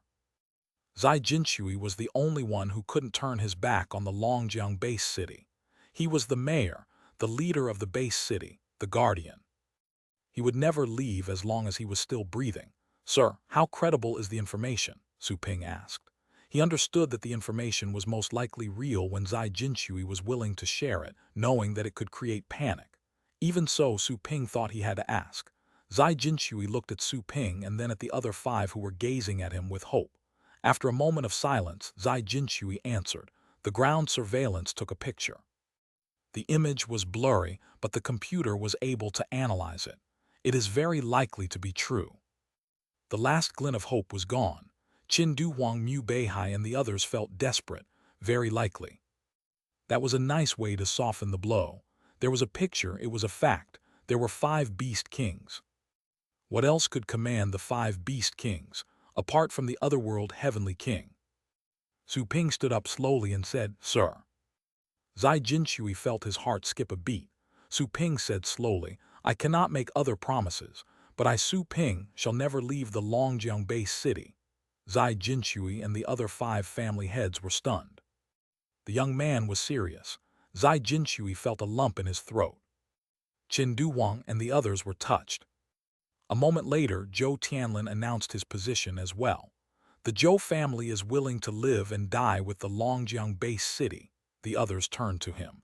Zhou Tianlin was serious and solemn. He was not joking. They could tell that he meant it. He wasn't only saying those words to please Su Ping or Zai Jinshui. After all, with the 5 beast kings and the heavenly king to consider, pleasing Su Ping would not benefit him at all. Zhou Tianlin indeed planned on staying in the base city. Qin Duhuang heaved a sigh all of a sudden. The Qin family has been in the Longjiang base city for hundreds of years. My father and my grandsons are people of this base city. There was a sharp look in his eyes. Since we are people of the Longjiang base city, we shall be souls of the Longjiang base city after we pass away. The Qin family shall never flinch from a battle. Inspired by his passionate words, Mu Beihai made up his mind. The Mu family will keep you company. The Yi family has never known what giving up means. Since you're staying, the Liu family will not stand down. Anyways, have you sent out the information? Do we have any reinforcements? Have you notified the tower? The others turned to Zai Jinshui for answers. The mentioning of the tower had given them another glint of hope. Zai Jinshui nodded. I've sent out the information, but I don't know if anyone is coming to help us. I will visit the tower in person. We have just learned about this today and the wild beasts are still gathering. The beast kings are on their way, summoning more wild beasts. I suppose we have 1 or 2 days before the strike begins, so there's still time for me to drop by the tower. Yes, if we can invite over some legendary battle pet warriors, adding Mr. Su and that female legendary battle pet warrior in his store, we shall not be afraid even when Otherworld Heavenly King is here. Indeed. Finally, there were glimmers of hope for them. They could win this after all. The Otherworld Heavenly King was powerful, but it was nowhere near as powerful as the good and evil Heavenly King, the leader of the four Heavenly Kings. They would have escaped by then if it were the actual leader. Fighting the Heavenly King of good and evil was equal to smashing an egg to a rock. Even if half of all the tower's legendary battle pet warriors were there, they would be defeated by the good and evil Heavenly King. The tower had once tried to battle this Heavenly King. Several legendary battle pet warriors passed away. The legendary battle pet warriors were tightly cooperating, and yet the good and evil Heavenly King had won. One could imagine how terrifying it was. It was way more powerful than the otherworld Heavenly King, which had killed 3 legendary battle pet warriors by itself. Since you're willing to stay and fight for the Longjiang base city, there isn't much I can add, other than saying that I'll never forget your kindness. Zai Jinshui stood up. He looked at Su Ping, Qin Duhuang, and the other 4 and bowed to them. Zai, don't do this. Qin Duhuang helped him up. Right, we're all doing this voluntarily, not for your sake. You don't have to do this. Zai, you're older than me. I won't accept your bow. Zhou Tianlin, Mu Beihai, and the others spoke in a hurry. Zai Jinshui's eyes reddened as tears were about to course down his cheeks. He took a deep breath and pushed down his strong emotions. Guys, I'm going to the tower tonight. Go back and get ready. We'll talk after I come back. Good. They nodded. Their short meeting had reached an end. After they went out, Zai Jinshui flew away from the Longjiang base city on his 9th-rank bird to request reinforcements from the tower. The base city was under attack. It was the tower's obligation to help. That was why Zai Jinshui was heading there. I'm going to find my old friends.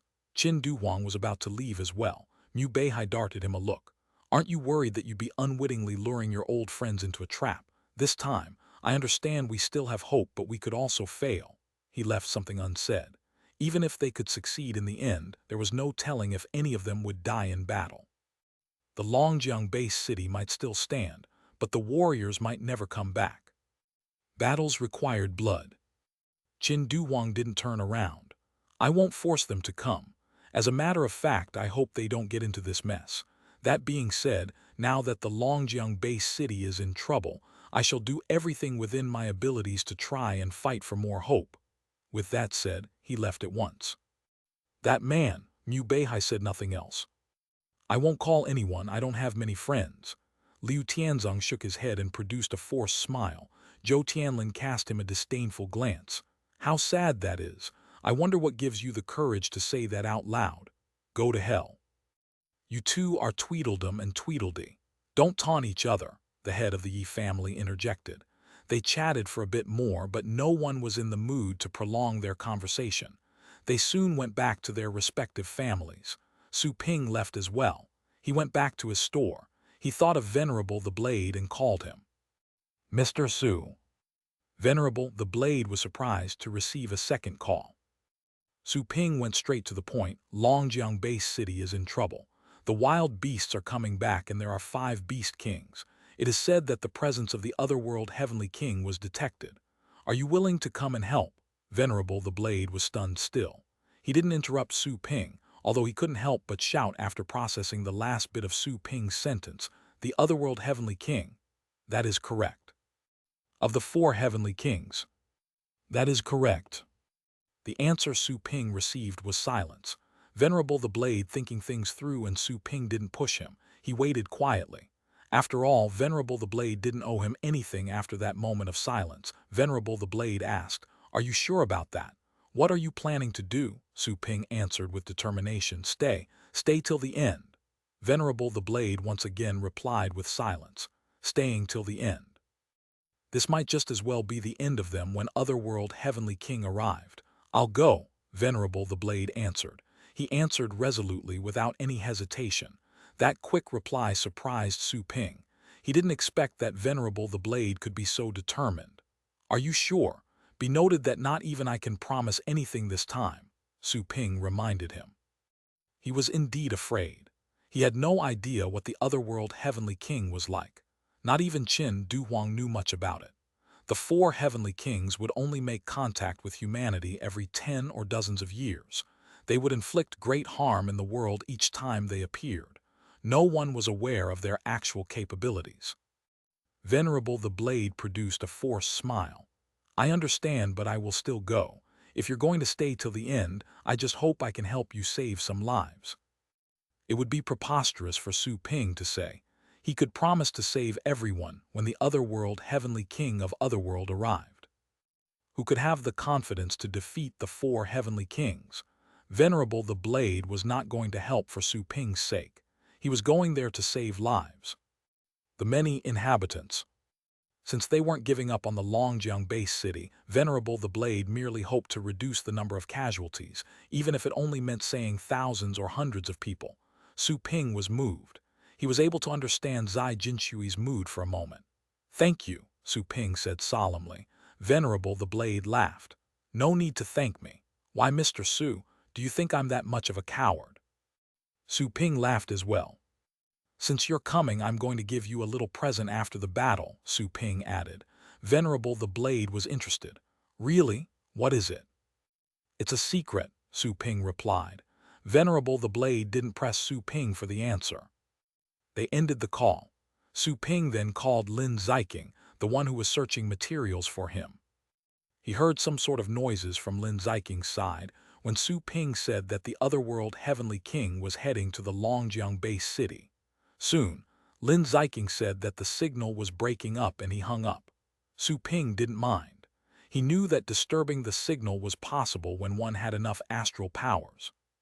There was nothing wrong with people not wanting to go there and take the risk. Su Ping called someone else, but Han Yuxiang said that he could stay at the academy and take care of Su Lingyu. At the same time, Su Ping was worried that Han Yuxiang would tell Su Lingyu about that strike. That would only worry her. It would be more troublesome if she were to insist on going back home. That would be more troublesome. Finally, Su Ping called the Tang family and Zai Ganj from the Star Organization. They weren't friends, but they were the most powerful forces that Su Ping knew. Tang Minking received a nasty shock. He wondered if something had happened to Su Ping's mind. They were enemies. Why would Su Ping ask them? But as he remembered his performance at the Supremacy League, Tang Minking didn't immediately turn him down. He only said that he would report back to his family head and call Su Ping back. Zai Ganj was just as dumbstruck when he received the call. It was odd that Su Ping would turn to the Star Organization. Zai Ganj refused without any hesitation when he heard the name of the Otherworld Heavenly King. No kidding. It had already been hard for the Star Organization to maintain their status after their legendary leader had passed away in the deep caves. They had no extra hands to help Su Ping. Besides, they were mutually bearing grudges. Su Ping's performance at the Supremacy League was stunning, but that was a completely different matter. Su Ping was neither surprised nor disappointed. He called everyone that he could think of. Afterward, he went back to the elementary cultivation site to cultivate, at the same time hoping that the little skeleton could wake up before the battle. Time zipped by. Soon, the crisis that would soon befall the Longjiang base city was learned by other base cities. The general public of the other base cities remained oblivious, but the more informed higher-ups had heard about the Longjiang base city. 5 Beast Kings, the Otherworld Heavenly King. Both pieces of news were stunning.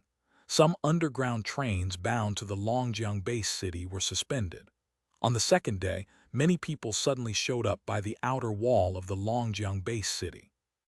The guards that were standing on the outer wall, albeit somewhat nervous, were surprised to see those advanced battle pet warriors, as well as titled battle pet warriors arriving on 9th rank battle pets. "We heard that the Longjiang base city is in trouble. We're here to help. Bro, get us some random place to settle down. The Fire League will advance and retreat together with you." Some of the battle pet warriors arrived alone, while others were explorers groups from other base cities. Some titled battle pet warriors were also there to help out. The guards on the outer wall were so excited and moved that they burst into tears. The Longjiang base city was not alone. Humans were not alone. The entire Longjiang base city was in a state of emergency. The kids and women that had just gotten out from the shelters went back there again. Some elders voluntarily stayed outside so that more kids could stay in the shelter, stating that they wanted to save more hope for the future. Beauty also bloomed in the face of disaster and darkness. Only in darkness could light break through. Many people emptied their houses so that the people arriving to help could have a place to stay. Under Qin Duwang's leadership, the 5 major families mobilized their connections and wealth to purchase goods and materials that were provided to the reinforcements and the government troops for free. This day, everyone worked as one for a single purpose. Chapter 496, The Girl's Insistence. While the outside help had quickly gathered in the Longjiang base city overnight, it was almost morning when Su Ping returned from a cultivation site. His eyes were bloodshot and swollen. He had been battling in the cultivation site for more than 10 days, while merely one night had passed in the real world. Su Ping sensed that he had become more skilled in combat after spending 2 nights in a row in the cultivation sites. At the moment, he was able to easily kill a beast at the peak of the 9th rank. No beast below the king level counted as a threat to him. The unfortunate thing was that the little skeleton was still sleeping and had made no signs of waking up. But the blood cocoon had shrunk. The process was surely approaching the end. The first thing Su Ping wanted to check out was the situation outside after he returned. He quickly freshened up and adjusted his mood. He had become numb to killing after spending such a long time in the cultivation sites. His body was crying for more killing. He saw a few customers outside when he opened the door. The several people present were all familiar faces. Su Yingsu, Su Kuang's sister, was also there. Su Ping wasn't all that surprised by the lack of customers, considering the current situation. Many people were currently in hiding or preparing for the upcoming battle. Some with strong connections had even left the Longjiang base city. Of course, many people were staying. Most did because they had nowhere else to go. Mr. Su, I heard 5 beast kings are coming. Can you defeat them this time? The customer that stood by the door was the coal boss, who was also a battle pet warrior. He was in his 40s, but he was merely at the 4th rank. He couldn't have made a career as a battle pet warrior. Having no other choice, he had to inherit the family business and become a coal tycoon. His mines were outside the base city. He had let go of all his workers in the previous beast strike. The mines and excavations were being occupied by wild beasts at the moment. As such, the man had to seek shelter in the base city. He decided to visit Su Ping's store that day. Having his pets trained was not his major intention. He was just too bored and scared and wanted to sound Su Ping out. Su Ping remembered the man's name. Liu Shufan, a common girl's name, not a man. I will stay here whether I can defeat them or not, Su Ping said. He wasn't worried about the 5 beast kings, but the otherworld heavenly king. Of course, by the looks of it, Liu Shufan was not aware of the horrors such a heavenly king could bring about. That was not surprising. Su Ping had not heard of it before, either. That information was exclusive to titled warriors and above. The general public only had access to a limited amount of information. The ones who stood higher in society were able to see more. Otherwise, one would only see the tip of an iceberg and then make ill-informed assumptions. Liu Shufan's nervousness lessened a bit. The others standing behind Liu Shufan were more than happy to hear that answer. As a matter of fact, they were surprised and happy enough already after seeing Su Ping opening the door. They came to know who Su Ping had killed the Beast King and forced back the wild beasts thanks to the recent press conference. As long as Su Ping was still there would be hope for the Longjiang base city. Mr. Su, you deserve my admiration. You're a hero, someone praised Su Ping. Mr. Su, can I join you in the next battle? The boy that was the 3rd in line asked. Su Ping looked at him. He was a young student at the 4th rank, same as Liu Shufan. You're still young. Your job is to study and cultivate well, Su Ping answered. This time we will be here even if the world is coming to an end. Your turn to take our place will come in the future when we can no longer fight. Work hard. Mr. Su is right. Young man, do work hard.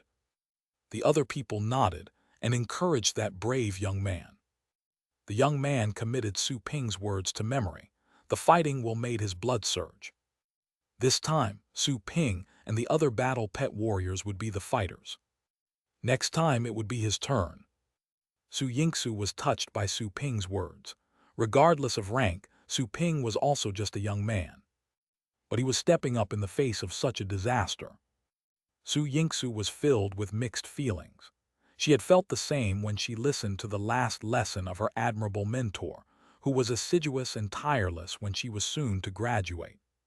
She had the same feelings when she was with her captain, who would always protect her. She took a deep breath but said nothing. Su Ping did not indulge for long in the conversation. He invited the customers to enter the store. Professional training again? Su Ping asked Su Yingsu. Su Yingsu nodded. I will help in the battle this time. Some doubts had still plagued her before going there, but she became more determined than ever when she arrived and saw Su Ping. She was an explorer, and theoretically speaking, she was a member of the civic system of the base city. She would be enlisted in the case of an imminent battle, but she had powerful enough connections to avoid such a fate. She was wondering if she should use such connections. However, at the moment, she felt it was nothing scary to make an effort for her hometown. She had not been afraid when she arrived in that world. Why should she be afraid of leaving it? You're going to the front lines, Su Ping looked at her. He remembered that explorers would be enlisted. He nodded and cautioned her. Be careful. I don't want to see that punk Su Quang coming back and not being able to see his sister. I don't want to lose a wealthy client either. Su Yingsu laughed. That won't happen. I'm not as good as you, but those beasts won't kill me that easily. She would have bragged even more if it weren't for the fact that she wasn't all that familiar with Su Ping. She was determined. Su Ping nodded to her as a reply. He accepted her money. Su Ping told all the customers to go back and return later in the afternoon. Su Ping heard a man whooshing in after Su Yingsu had left, someone familiar. It was Venerable the Blade. Mr. Su, I'm here. Venerable the Blade laughed as he strode inside. Su Ping was moved after seeing that Venerable the Blade was really there. Perfect timing. I've been meaning to ask, are you familiar with the Otherworld Heavenly King? Well, I didn't know much and I never thought that I would have to deal with it one day, so I never asked about it. But Venerable the Blade meant to say that he could ask Yuan Tianchen, who would be more likely to know about that Heavenly King, given that he was a legendary battle pet warrior who enjoyed a high status in the tower. He would know something that others didn't. Su Ping was a bit disappointed. Anyway, now that we decided to stay, let's just fight. Venerable the Blade smiled. That's right, Su Ping smiled. How are things? I saw many people coming over to help as I was arriving. Indeed, most people in the world are good, Venerable the Blade said happily. Su Ping shook his head. I don't know. Our mayor went to the tower to ask for reinforcements. Things would be better for us if he could invite some legendary battle pet warriors to come. Su Ping didn't think it would be a problem to save the base city if there were some legendary battle pet warriors working with him. While the Otherworld Heavenly King was intimidating, the legendary battle pet warriors could distract it while he went for the flank.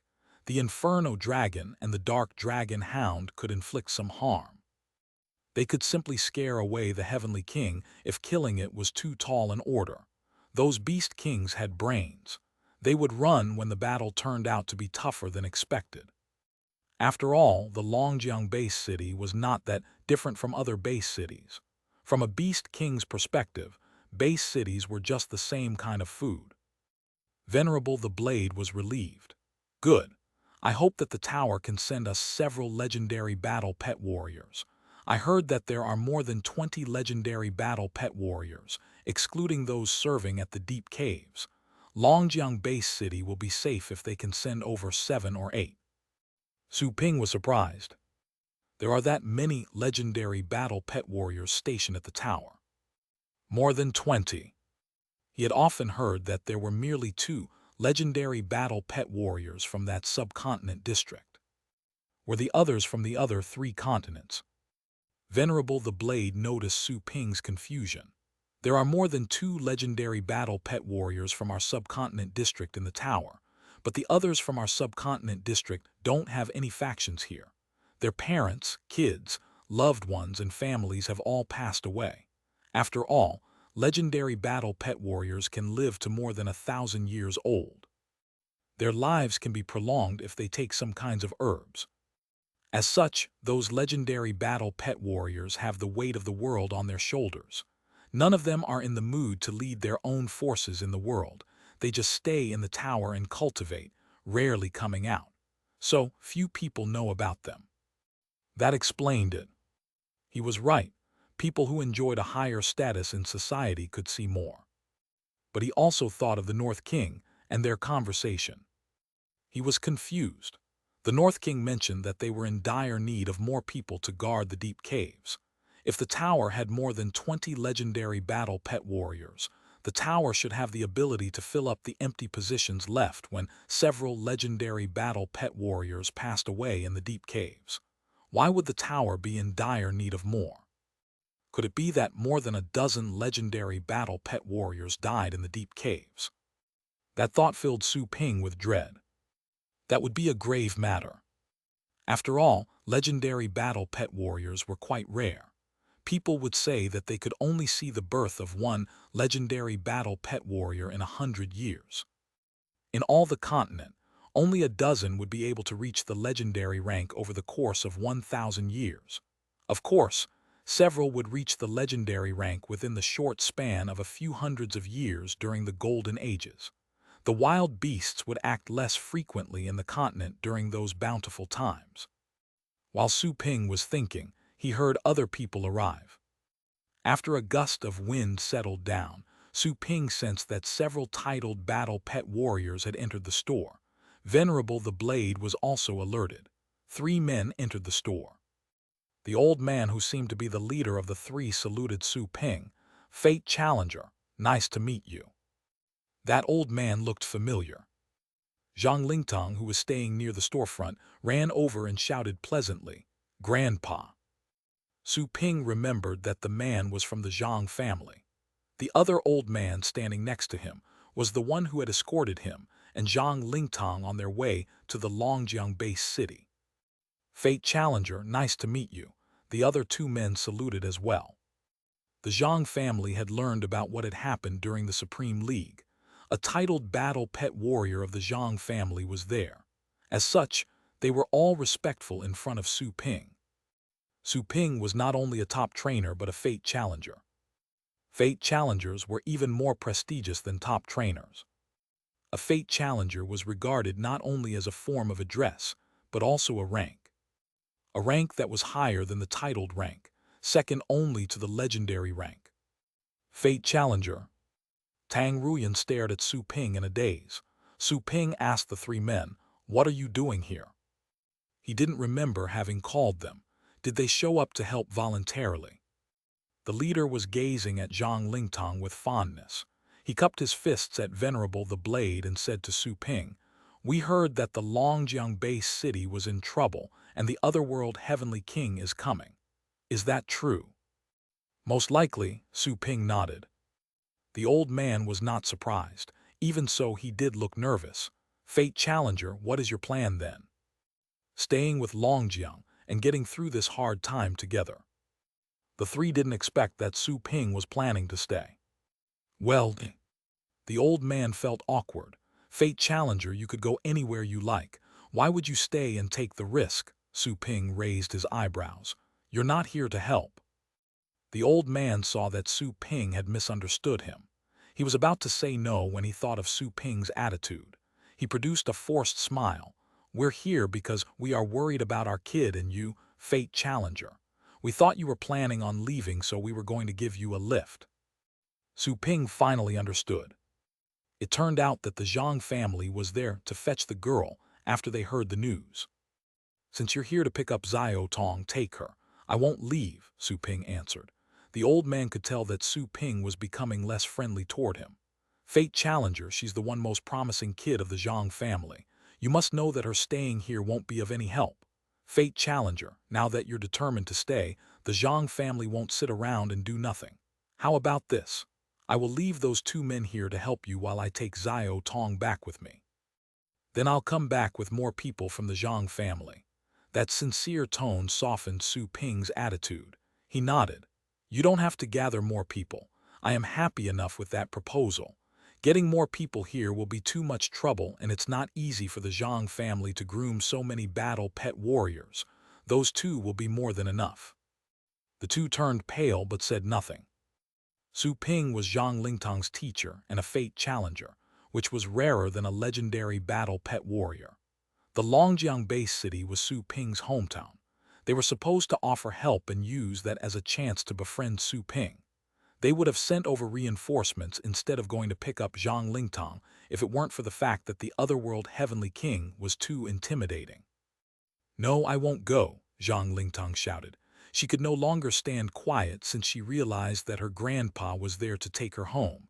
"I will be wherever my teacher is. I won't go home." The old man glared at her. He was there to take her back home at the risk of offending Su Ping. If she stayed and something happened to her, the Zhang family would have labored in vain.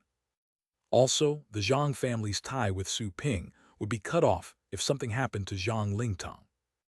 Zhang Lingtang was the tie. "Tonger, be a good girl." The old man wanted to scold her, but he didn't dare use harsh words in Su Ping's presence. Zhang Lingtang looked into his eyes. "Grandpa, you don't have to say anything else. I will stay with my teacher.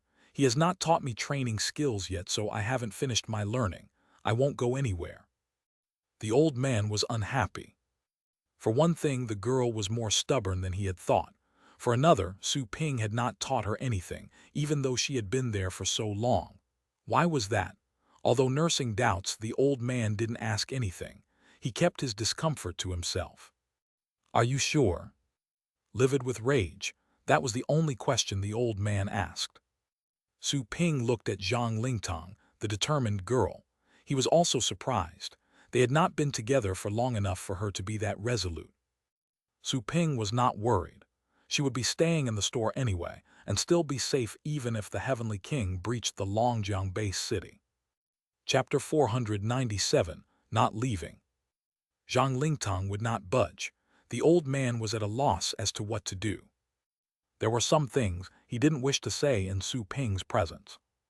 Staying in the Longjiang base city was tantamount to digging his own grave. The old man was not sure what Su Ping was thinking. The otherworld Heavenly King was a king among beast kings. Not even legendary battle pet warriors were able to deal with this Heavenly King, let alone Su Ping, who was merely a fate challenger. "If that is your choice, I will also stay.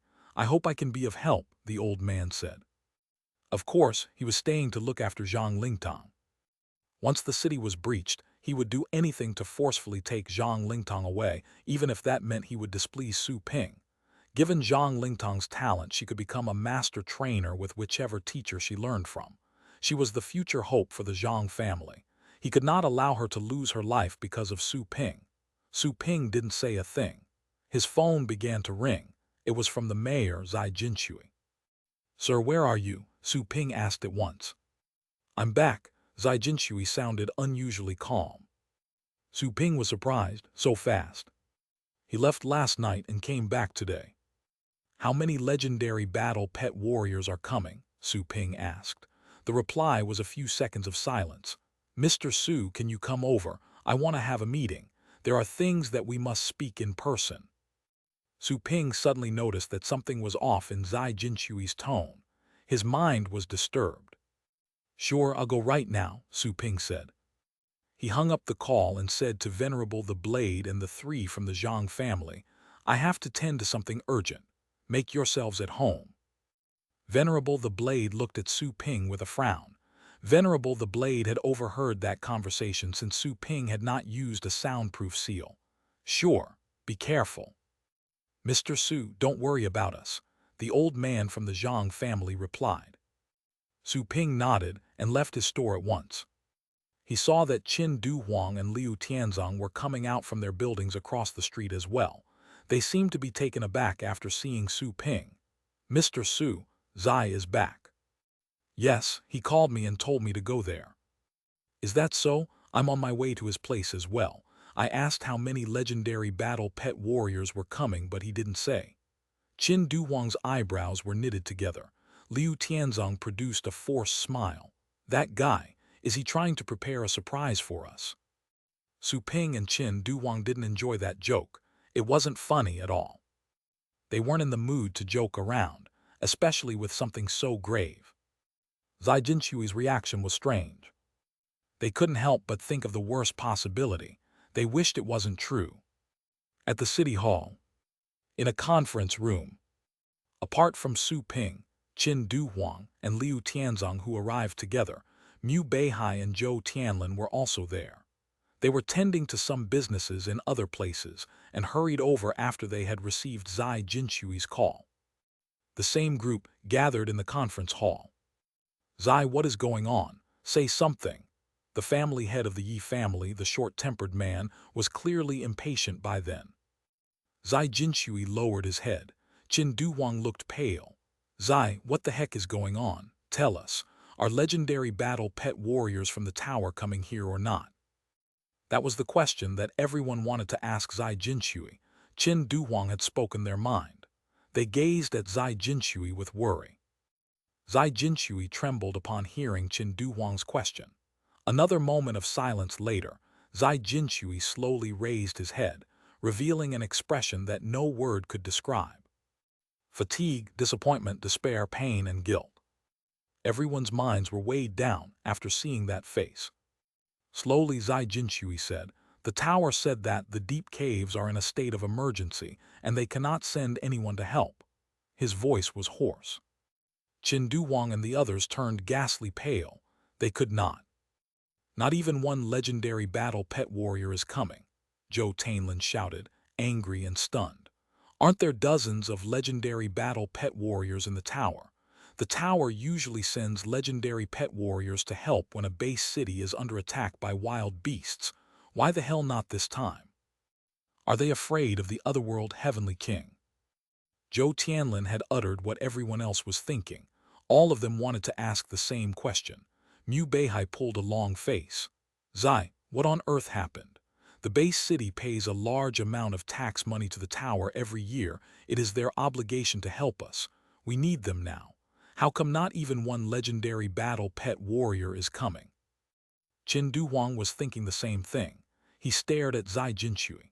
Zai, you are fully aware of what kind of situation we are in. The Longjiang base city is basically doomed if none of the legendary battle pet warriors come. I'm willing to sacrifice my old life for Longjiang, but it's stupid to make sacrifices that can be avoided. Indeed, the family head of the Yi family added, why aren't they coming? Zai, were you not respectful enough? Liu Tianzong frowned.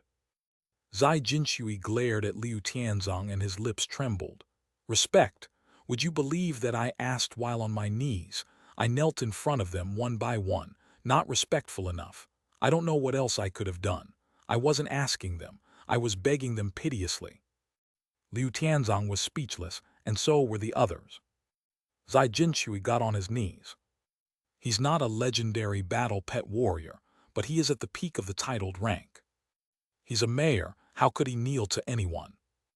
Even when meeting legendary battle pet warriors, the maximum that etiquette required for a titled battle pet warrior to do was to bow. Kneeling, that was not how legendary battle pet warriors should be treated. Su Ping pulled a long face. He could picture in his mind what it was like when Zai Jinshui was on his knees pleading. Why was it so? Is this about the deep caves? I heard that several legendary battle pet warriors died in the deep caves. Zai, how many legendary battle pet warriors did you meet in the tower? Qin Duhuang questioned. Zai Jinshui said nothing. A moment later, he finally found his voice. I hurried to the tower overnight and told them all the details. They told me to wait, so I did, and I waited for 2 hours. They said that their leaders had summoned me, so I went. I met the legendary battle pet warrior in charge of the tower. I told him everything. He said that the deep caves needed legendary battle pet warriors and that we should take care of the matter by ourselves or evacuate the city before the otherworld heavenly king arrived. I said that I couldn't possibly evacuate the entire city with our large population. We would also need protection during the evacuation. I asked for one legendary battle pet warrior to help with the evacuation, but I was turned down. Then I went to seek legendary battle pet warriors that had once visited the Longjiang base city, or those who had some connections with the base city. There were several of them, and they turned me down. I searched the tower, and I found more than a dozen legendary battle pet warriors, but none of them said yes. Zai Jinshui continued after a pause. I could tell. They were scared. They were scared of meeting the otherworld heavenly king if they came here to help. Qin Duhuang was dumbstruck. Su Ping was too, but he was also filled with rage. I remember a legendary battle pet warrior called the North King. Did you meet him? Su Ping asked. Zai Jinshui was surprised to find that Su Ping knew a legendary battle pet warrior. He nodded. I met him and I requested his help, but he said he couldn't come here because he had other assignments. Su Ping said nothing. A ball of fire was burning inside of him. The other people came back to their senses. Zhou Tianlin bellowed. You said you begged to more than a dozen legendary battle pet warriors. If they were all there, why would they be afraid of one heavenly king? The entire trip would have taken them less than one day. They wouldn't have to do much to scare away the wild beasts. Why the hell would they not come? Didn't they say that the deep caves needed more legendary battle pet warriors? Why did you find more than a dozen legendary battle pet warriors in the tower then? Qin Duhuang was confused. He had heard from Qin Shuhai about the deep caves and the urgent situation, and the fact that even the Supremacy League had been used as a chance to lure out more legendary battle pet warriors. But Zai Jinshui had met more than a dozen legendary battle pet warriors.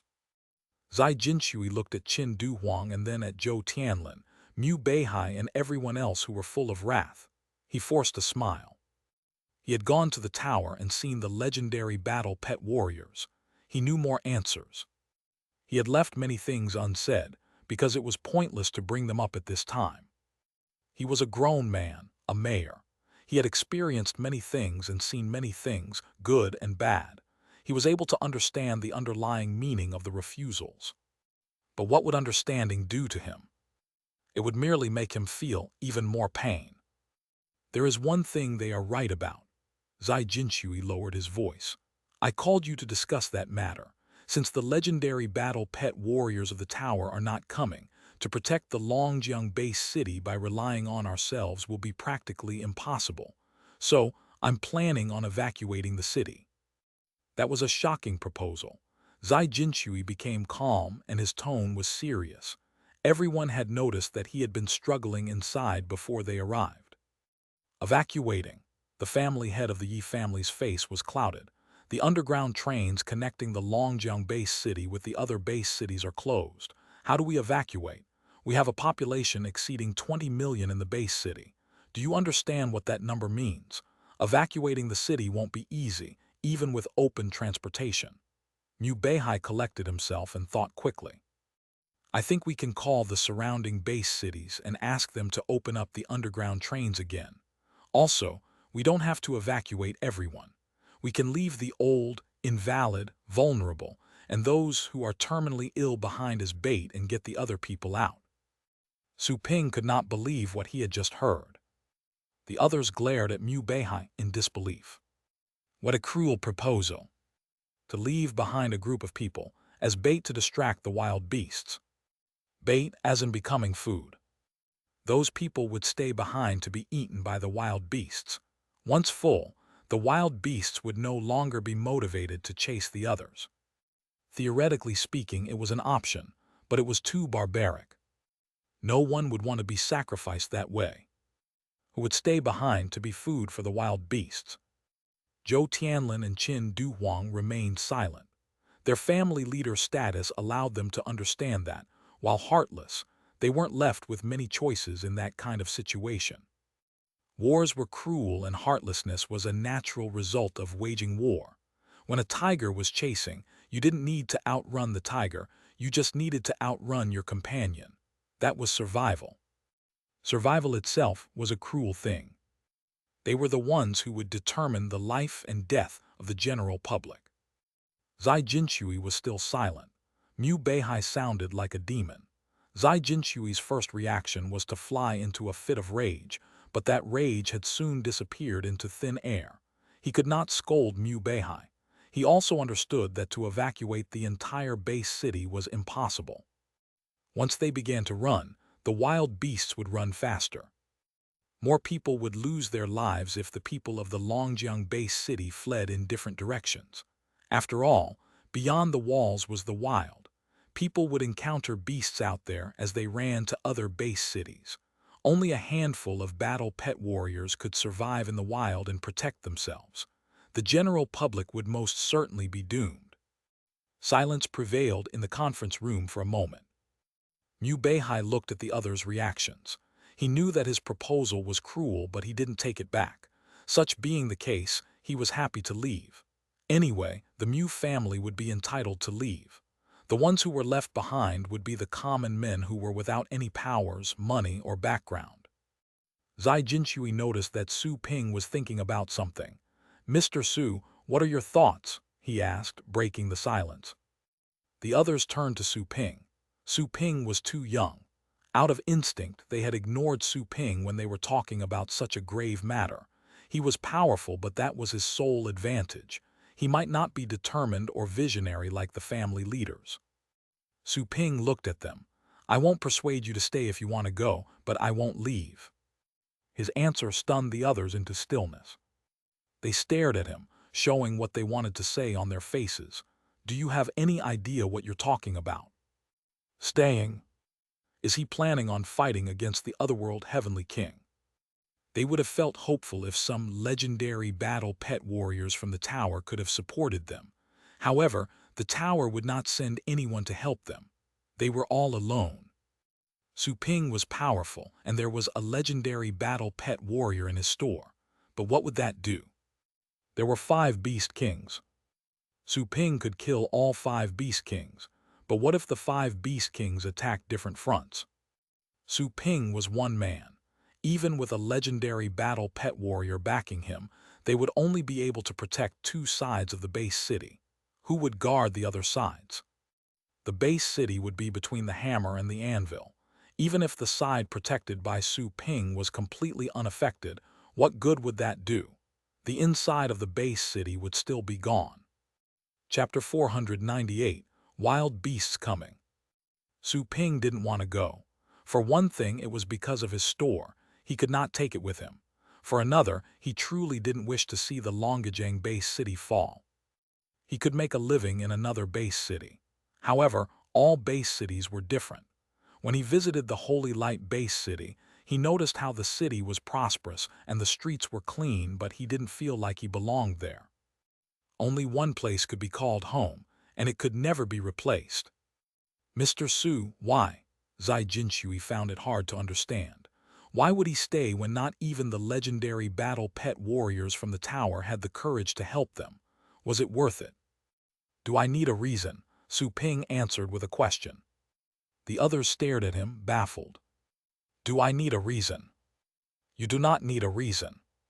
They felt Su Ping was losing his mind, but the young man was more serious and composed than ever before.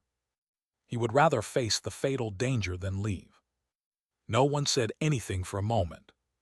"Since Mr. Su is willing to stay, I'm more than happy to keep him company," Zhou Tianlin said all of a sudden. He took a deep breath and wore a determined look. He was the one who stunned the others this time. No one anticipated that Zhou Tianlin would be capable of such a heroic move. Was he saying this because of Su Ping? However, it seemed necessary to cozy up to Su Ping in this grave situation when the tower was unwilling to help. Zhou Tianlin was risking the entire Zhou family with this move. They saw something that was usually absent on the man's face. He wasn't buttering up to Su Ping, and he wasn't cracking jokes. Qin Duhuang suddenly shook his head and laughed. "The Qin family has been a resident of the Longjiang base city for more than 100 years. My grandpa stayed in Longjiang. My people are still buried in the tombs here. I am not leaving them here. The Qin family will stay, but I have to stay that will send away some women and the young, just to keep a glint of hope for the future of the Qin family." That old man's words were admirable. Zhou Tianlin patted Qin Duhuang's shoulders with a laugh. "Old Qin, let's see which one of us can kill more wild beasts this time. I have been eager to compete against you, you sly old fox." Qin Duhuang didn't mind the patting. "Gladly, but you're not as good as me. I won't make it easy for you." "Ha ha," Zhou Tianlin laughed out loud. Yu Beihai stared at them. "Are you crazy? Mr. Su is under the protection of a legendary battle pet warrior, and he can leave whenever he wants to. Just the Beast Kings alone can take your lives, not to mention that the Otherworld Heavenly King can come at any minute. Qin Duwang smiled. Maybe I am going crazy. Since Mr. Su has the courage to stay, we are more than happy to stay with him. Let's go nuts. Well said, the family head of the Yi family suddenly interrupted. The worry on his face vanished. I feel embarrassed since I usually pride myself of being a heroic man and that the Yi family is the best when it comes to battle. But it turns out that Tianlin is the man with guts in this critical time. Let me tell you the truth. I belittled you before this day, but now I'm willing to say that the Zhou family is more than qualified to be the Yi family's competition. Screw you. I never had the same feeling about the Yi family. I know that you rank my Zhou family as the fifth one, but my only competition is the Qin family as far as I am concerned, Zhou Tianlin retorted. Qin Duwang laughed. Bunch of loons. Mu Beihai stared at the three of them who were chatting and smiling casually. He was fuming at the mouth. Do you even know what will happen if you stay? Your families will no longer exist in this world. Is it worth it? NSV. We won't know the answer to that question until we try, Qin Duwang answered. The Qin family is the most powerful family of the Longjiang base city. When people speak of the Longjiang base city, they think of the Qin family. Even if all of us leave in the end, the Qin family will be the last to go. Mu Beihai's anger was answered by Qin Duwang's calmness. Mu Beihai looked into the latter's eyes. He clenched his fist and punched the air. I don't care what you're thinking. The Mu family will not go down with you, he said, gnashing his teeth. He thought of something and said to Su Ping, Mr. Su, this is not about you. I hope you can understand. Su Ping replied, You're overthinking. Whether you want to stay or leave has nothing to do with me. I won't judge you. I want to stay, and that is purely my personal decision. I won't threaten or coerce you to do anything. You are all from big families and you have many family members to think of. If I were you, I would probably leave as well. So, no worries. Mu Beihai was relieved. He looked at the three but said nothing else. Qin Duhuang and Zhou Tianlin were not surprised to hear that Mu Beihai would be leaving. They weren't staying there because of Su Ping. It was true that his determination touched them, but they had made the choice on their own. They would stay even if Su Ping planned to leave. Sure, they might end up dying. They were trying to accomplish an impossible mission. But that was the Longjiang base city. If they had to go to another base city, they would not feel as alive as they did in their home ground. The other base cities could never replace their homes. That being said, they would not keep all of their family members there. They were just going to let some of their battle pet warriors stay. Otherwise, they would send their entire families to their doom. I am sorry, but I don't think the Liu family has any extra manpower to stay behind for another battle, Liu Tianzong said apologetically. People said nothing to that. Everyone was entirely free to make their choices. No one could stop anyone from leaving. Zai Jinshui had said nothing the entire time. He was still quiet even when everyone else had stopped talking. Zai, what's your plan? Qin Duwang asked, frowning. Zai Jinshui looked at the family heads and then at Su Ping. I plan to evacuate, he said in a low voice. That was a surprise. Zai Jinshui was struggling. He lowered his head. I am sorry. As a mayor, I cannot let everyone stay in the city to face this dangerous battle. I hope that some people can leave, especially the women and the kids. They can live in other base cities and carry on with our legacy. As for me, I will stay till the end with you. The others were touched by his words. Qin Duwang took a deep breath. Zai, you don't have to apologize for anything. You're doing the right thing. Indeed, we cannot lose the legacy of the Longjiang base city. Even after the Longjiang base city is gone, years later people will still remember that there was once a place called Longjiang. Hearing those words, Zai Jinshui was in more agony. I'm sorry, I'm not a good mayor. We wouldn't have to make this decision if I could have brought some legendary battle pet warriors from the tower, if I could have persuaded them. Zai, that is not your problem. That is the fate of our base city. Qin Duwang patted his shoulders and heaved a sigh. Zhou Tianlin added, "Yes, relying on ourselves is better than relying on others. The legendary battle pet warriors are not coming. So what? I've never fought a beast king before. I sure can find out about that this time." The family head of the Yi family looked at Zhou Tianlin. What a surprise! Zhou Tianlin and he were alike in temper. The Yi family head thought even highly of Zhou Tianlin at the moment. What he did to the Zhou family in the past was wrong. He would have gone after the Liu and Mu families if he had known this earlier. Mu Beihai said to Zai Jinshui with a clouded face, "Zai, blaming yourself won't do us any good. Since the idea is to evacuate, we have to talk about the plan right now. It'll be too late when the beasts arrive." "Yes," Liu Tianzong nodded. Zai Jinshui took a deep breath and nodded. "Right, we must hurry. I've worked out a plan already. Now hear me out." "Sure." Soon, Zai Jinshui told them the details about his plan. Mu Beihai and Liu Tianzong added some things. There were people of the Qin, Zhou, and Yi families that had to leave as well. Those without fighting abilities would not be able to help even if they stayed. They had to leave. That way they would save some hope for their families. They also had to move some of the family assets. Su Ping was thinking about something else while they were discussing the evacuation plan. They went their separate ways after the meeting. The 5 family heads had their own assignments. Zai Jinshui didn't give Su Ping any instructions. He had done more than enough by volunteering to stay.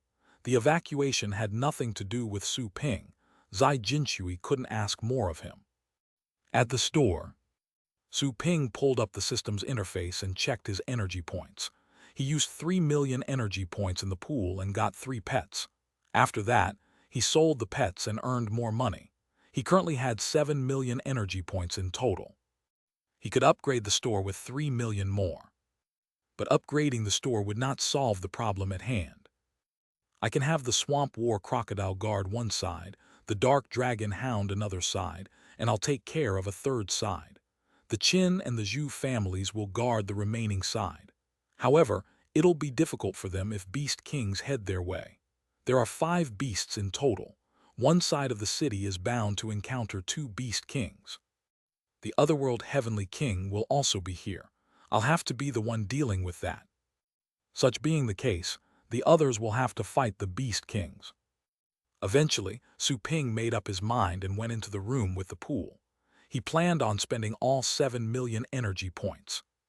If he could get more Beast Kings, then the chance of succeeding would be bigger. The only trouble would be the Otherworld Heavenly King. Once inside the room, all that Su Ping could see was a vast starry sky that extended into infinity. He walked among the stars, with the well in front of him. Start. Su Ping had made up his mind. He initiated the process without struggling. -1 million energy points. Soon the pool began to glow. Roar. Not long after, with the interweaving of chaos and spiritual energy, complicated energy patterns began to materialize, and a roar came from inside. That roar was extremely loud and full of a murderous aura, which made Su Ping's eyes glow. An adult beast. He saw a stalwart giant shadow slowly rising and floating over the pool. It was a strange monster with wings on its back and a body similar to that of a scorpion. It was a Beast King. "Congratulations to the host for getting the Storm Scorpion," the system said. Su Ping checked the properties of the Beast King. To his delight, the Beast King's combat strength was 16.5. Even more powerful than the Dark Dragon Hound. The Dark Dragon Hound's combat strength was merely 14. Su Ping stored the beast and continued. Soon the second pet appeared. The roar indicated that it was also an adult, but Su Ping was less fortunate this time. This one was a pet at the peak of the 9th rank. Su Ping repeated the process without hesitation. The third one, the fourth one. Soon, Su Ping had spent all 7 million energy points. He obtained 7 pets. Out the 7, 2 were at the peak of the 9th rank and the other 5 were all Beast Kings. He was quite lucky this time, much more fortunate than the previous round. However, of all the Beast Kings, only one was at the void state and had reached adulthood.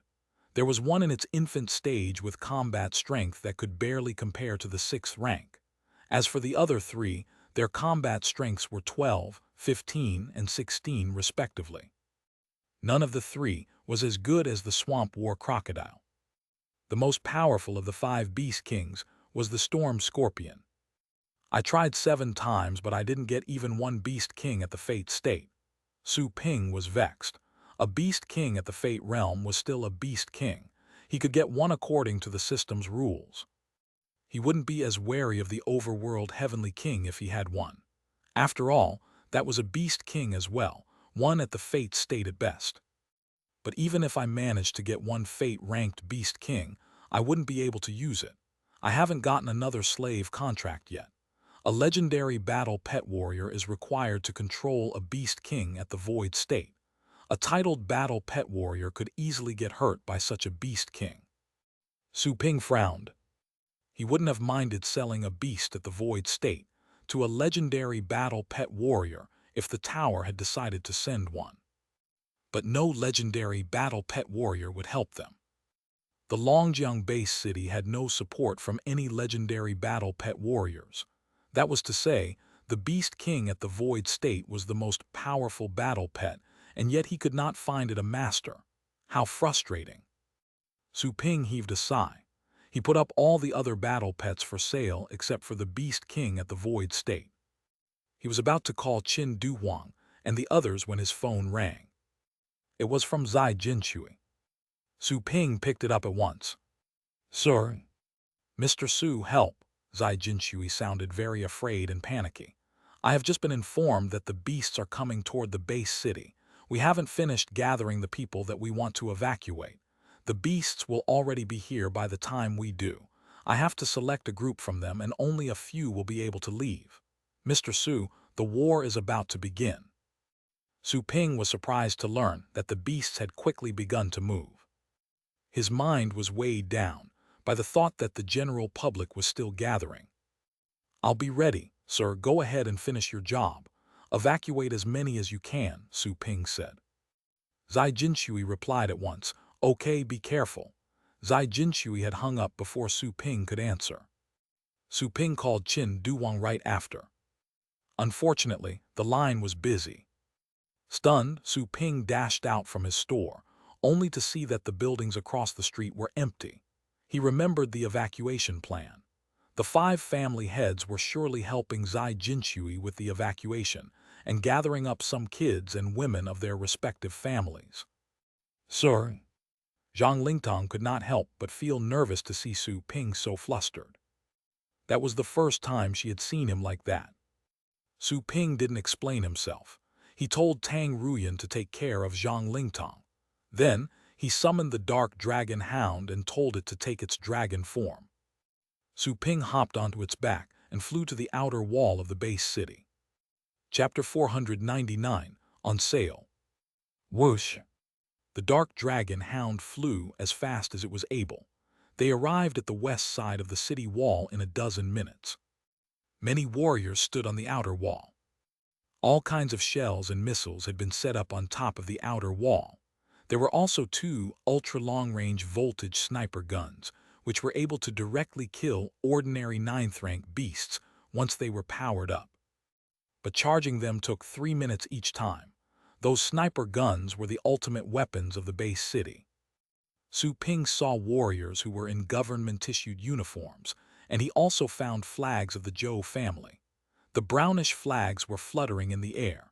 The word Zhou embroidered on the flags was very visible.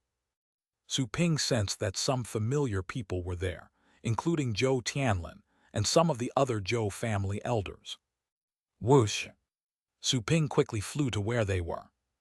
The warriors on the outer wall were startled by Su Ping and the pet he was riding. The dragon had a very strange appearance. No one had ever seen the like. It had to be an unknown kind. Zhou Tianlin recognized Su Ping and his pet at once. He didn't know why Su Ping was there, but he didn't think much of it since he was also aware of the upcoming strike. Zai Jinshui had also given him a call. "Mr. Su." "Mr. Zhou, are the other families on the other sides of the perimeter?" Su Ping went directly to the point. "I don't know." Zai hasn't told us yet. The beasts are coming too suddenly. Our family is closer to this side, so I just brought my people here, Zhou Tianlin said. He wore a grave but determined look as he spoke of the strike. The place would turn into a field littered with corpses once war broke out. But he was prepared.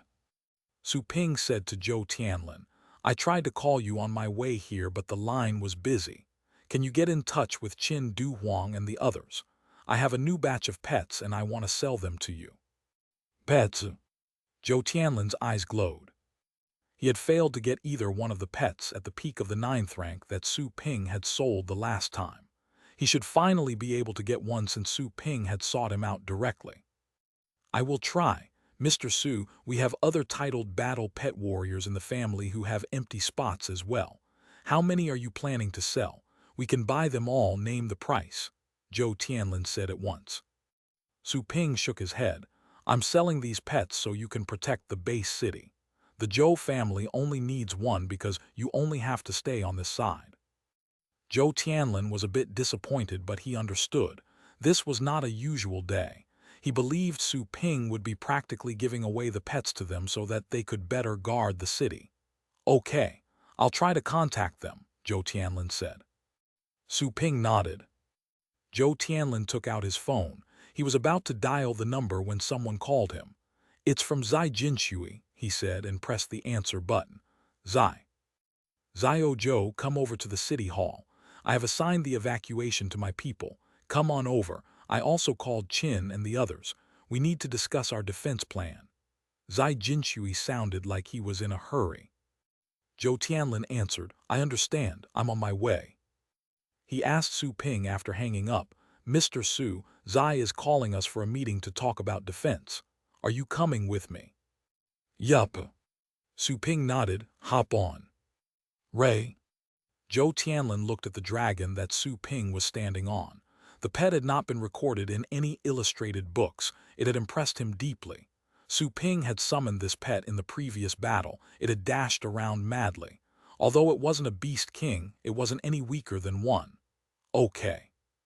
Zhou Tianlin jumped onto the back of the pet. The dark dragon hound groaned. Regardless of the dog's unhappiness, Su Ping told it to leave at once. Half an hour later, they arrived at the city hall. Qin Du Huang and Mu Beihai had already arrived. Everyone sitting in the conference room was wearing grave expressions, especially Mu Beihai and Liu Tianzong. They were going to evacuate. However, the beasts were almost upon them. As such, they could only send away a small fraction of their families, mainly womenfolk and the elite young people. As for the rest of the family, they would have to stay behind. You're here, Zai Jinshui nodded to Su Ping and Zhou Tianlin. He had also called Su Ping while they were on their way. We're all here, Zai, what is your plan? Qin Du Huang cut to the chase. Zai Jinshui pushed a button on the table. A hologram map appeared on the table. It was a map of the whole base city. The outer wall was a square surrounding the city. Close to the outer wall were planting regions and factories where the population was small. The closer it was to the heart of the city, the more crowded the buildings were. There are radars around the 4 sides of the base city, as well as ground motion sensors. We will know if wild beasts are moving underground. There's also the lava layer and the electricity layer underground. The wild beasts will have to go past those 2 levels of defense when they come from underground. They would be forced back by this. Zai Jinshui continued right away. Therefore, we just have to guard the ground level and against any air raids. All the base cities had layers of lava and electricity below ground level. Some Class A base cities had extra layers of defense. Those defensive layers had all been prepared by special pets, just to guard against any wild beasts that could sneak into the base cities from below. The usual attacks from wild beasts came from the ground and the air. From the data we collected, the majority of the wild beasts are quite formidable, with a few flying pets mixed in. The armies can handle the flying pets with air-to-air missiles and calibrated sniper guns. As for the flying pets that can escape those strikes, I will trust your families to take care of them. No problem, Qin Du Huang nodded. The 4 sides of our base city, Zai Jinshui wore a more serious look as he struck the map. According to the information we received, the east side is going to receive the main brunt of the strike. There are a lot of Class A barren areas in that direction. Qin and I will guard that side. What do you say?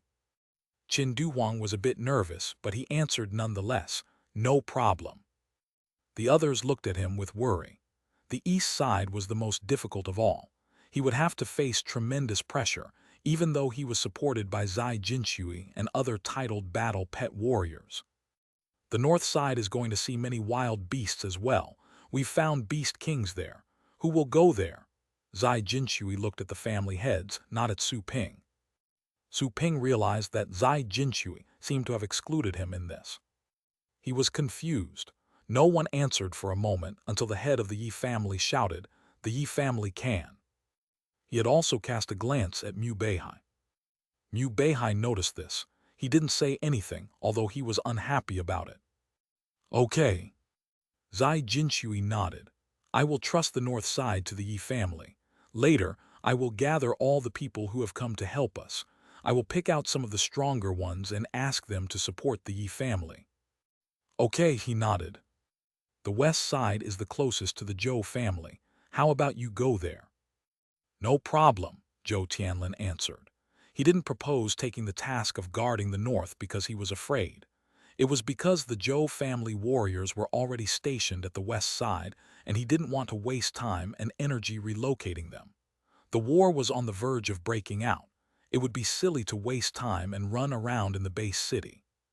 We have detected the smallest group of wild beasts on the south side, but we cannot underestimate the enemy. Can we have the Mu family and the Liu family stationed there? Zai Jinshui asked Mu Beihai and Liu Tianzong. Both wanted to evacuate. They ended up staying because they had no other choice. They would probably accept the mission of protecting the easiest side. Sure, Mu Beihai nodded. Liu Tianzong did too. Okay, that is it. You can go ahead and get ready, Zai Jinshui said. Su Ping could wait no longer. Sir, what about me? The others turned to Su Ping. Zai Jinshui gazed at Su Ping. Mr. Su, you can support whichever side you want, but I hope that you don't act for now.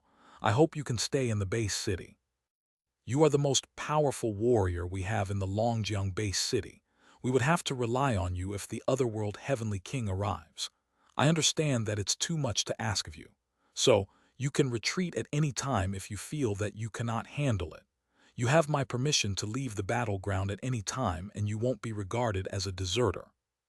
Su Ping was surprised.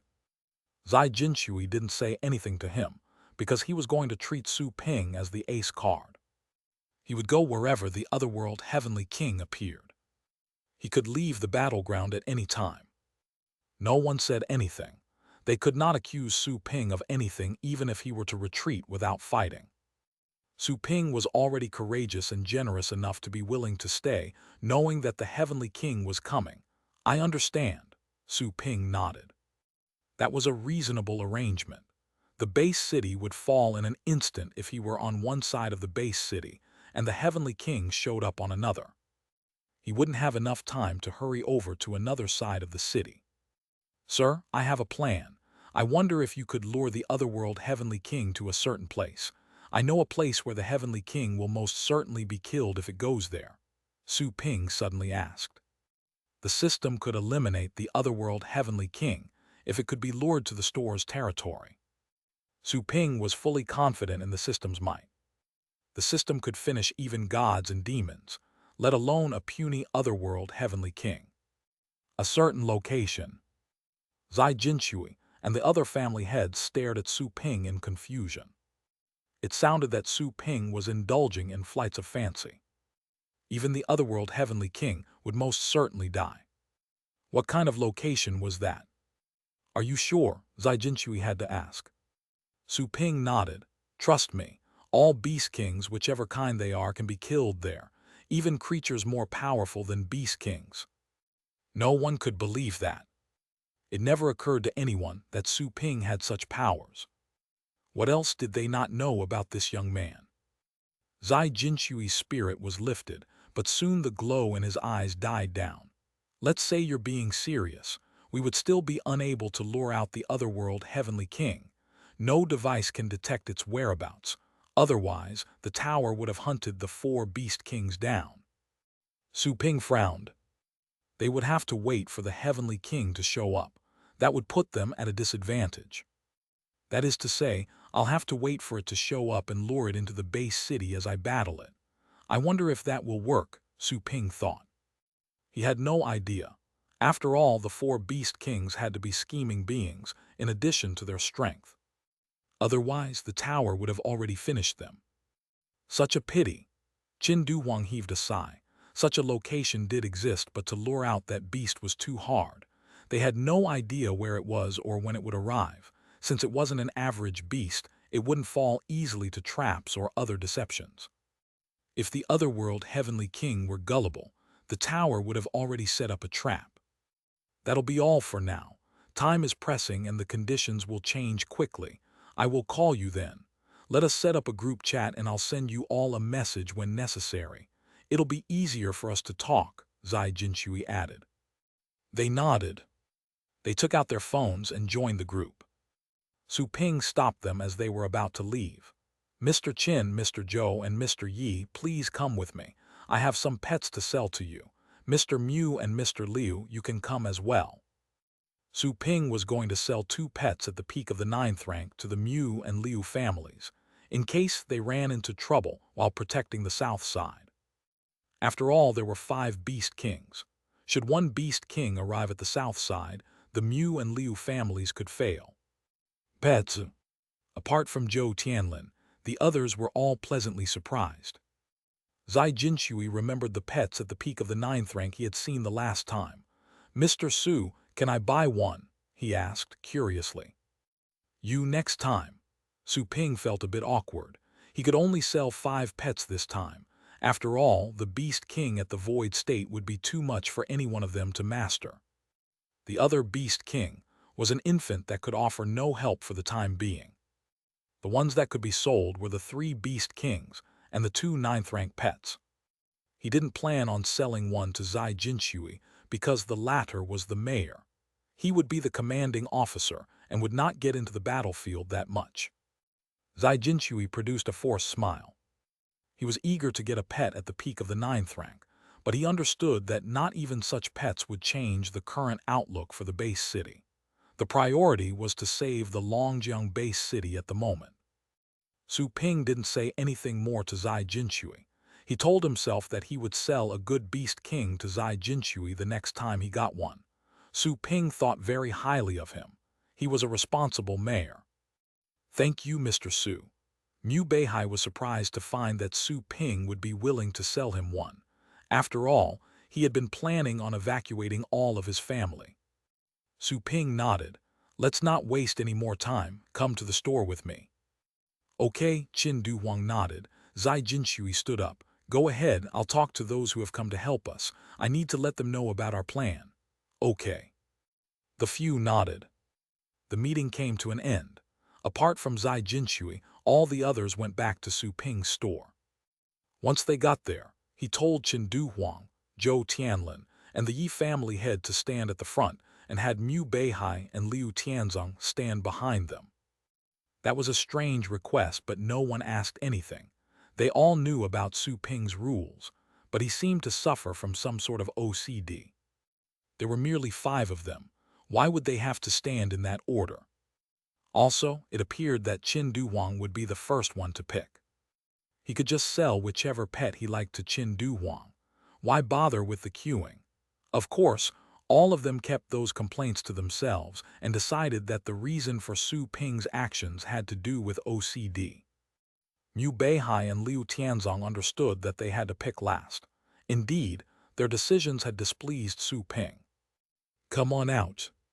After they stood in position, Su Ping summoned the pets he was going to sell. Roar! Roar! They roared one after another as those mountain-like figures landed on the ground. The pets filled up the street and even crushed the buildings right across it. But no one cared about the buildings they had just bought. They could sense the energy of Beast Kings. Shocking. They stared at the pets, clearly struck dumb. Beast Kings. Were all of them beast kings? They stood with mouths open, but no sound came out from their mouths. 3 beast kings. If it weren't for the fact that it was Su Ping who had summoned those beast kings, they would have thought they were part of the beast invasion. Mr. Su, Qin Duhuang came back to his senses. He gulped as he looked at the huge scorpion that was dozens of meters tall. Finally, he found his voice. Are these the pets you're going to sell to us? The others stared at Su Ping in a daze. Beast kings on sale. Was Su Ping nuts? How wayward. Indeed, pick one you like and build the contract now. Use them well in battle, Su Ping said solemnly. Chapter 500, The Outstanding Youth. They realized that Su Ping was not joking. He was going to sell those beast kings. Beast kings. Even legendary battle pet warriors would find it hard to capture beast kings, but Su Ping was actually putting beast kings on sale. Where did Su Ping get so many beast kings? Did he catch them in the wild? Mr. Su, how much for the beast kings? The Yi family head gulped. The others finally realized the issue of money as well. Beast kings were invaluable. They would have to pay a heavy price if they were to ask a legendary battle pet warrior from the tower to help them catch one, possibly at the cost of all their family assets. No more than 200 million, Su Ping answered.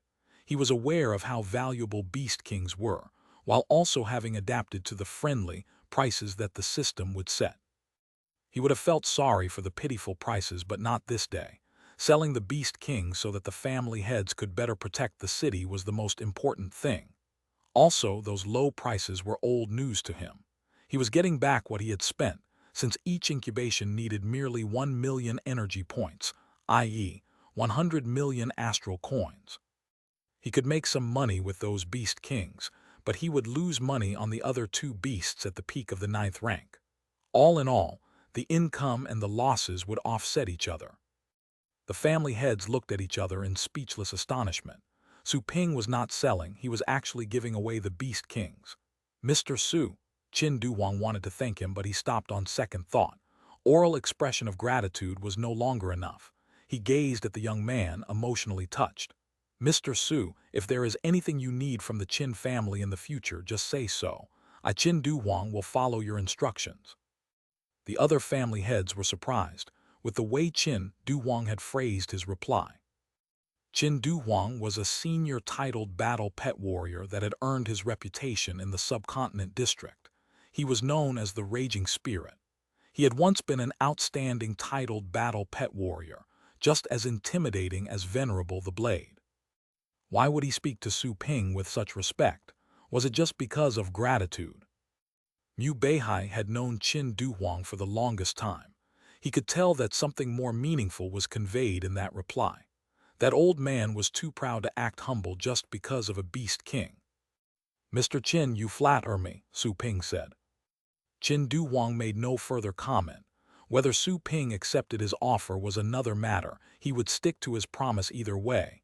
He looked at the beast kings and eventually decided to get the huge scorpion that was right in front of him. Mr. Su, can I have this one? No problem. Thanks. Qin Duhuang nodded.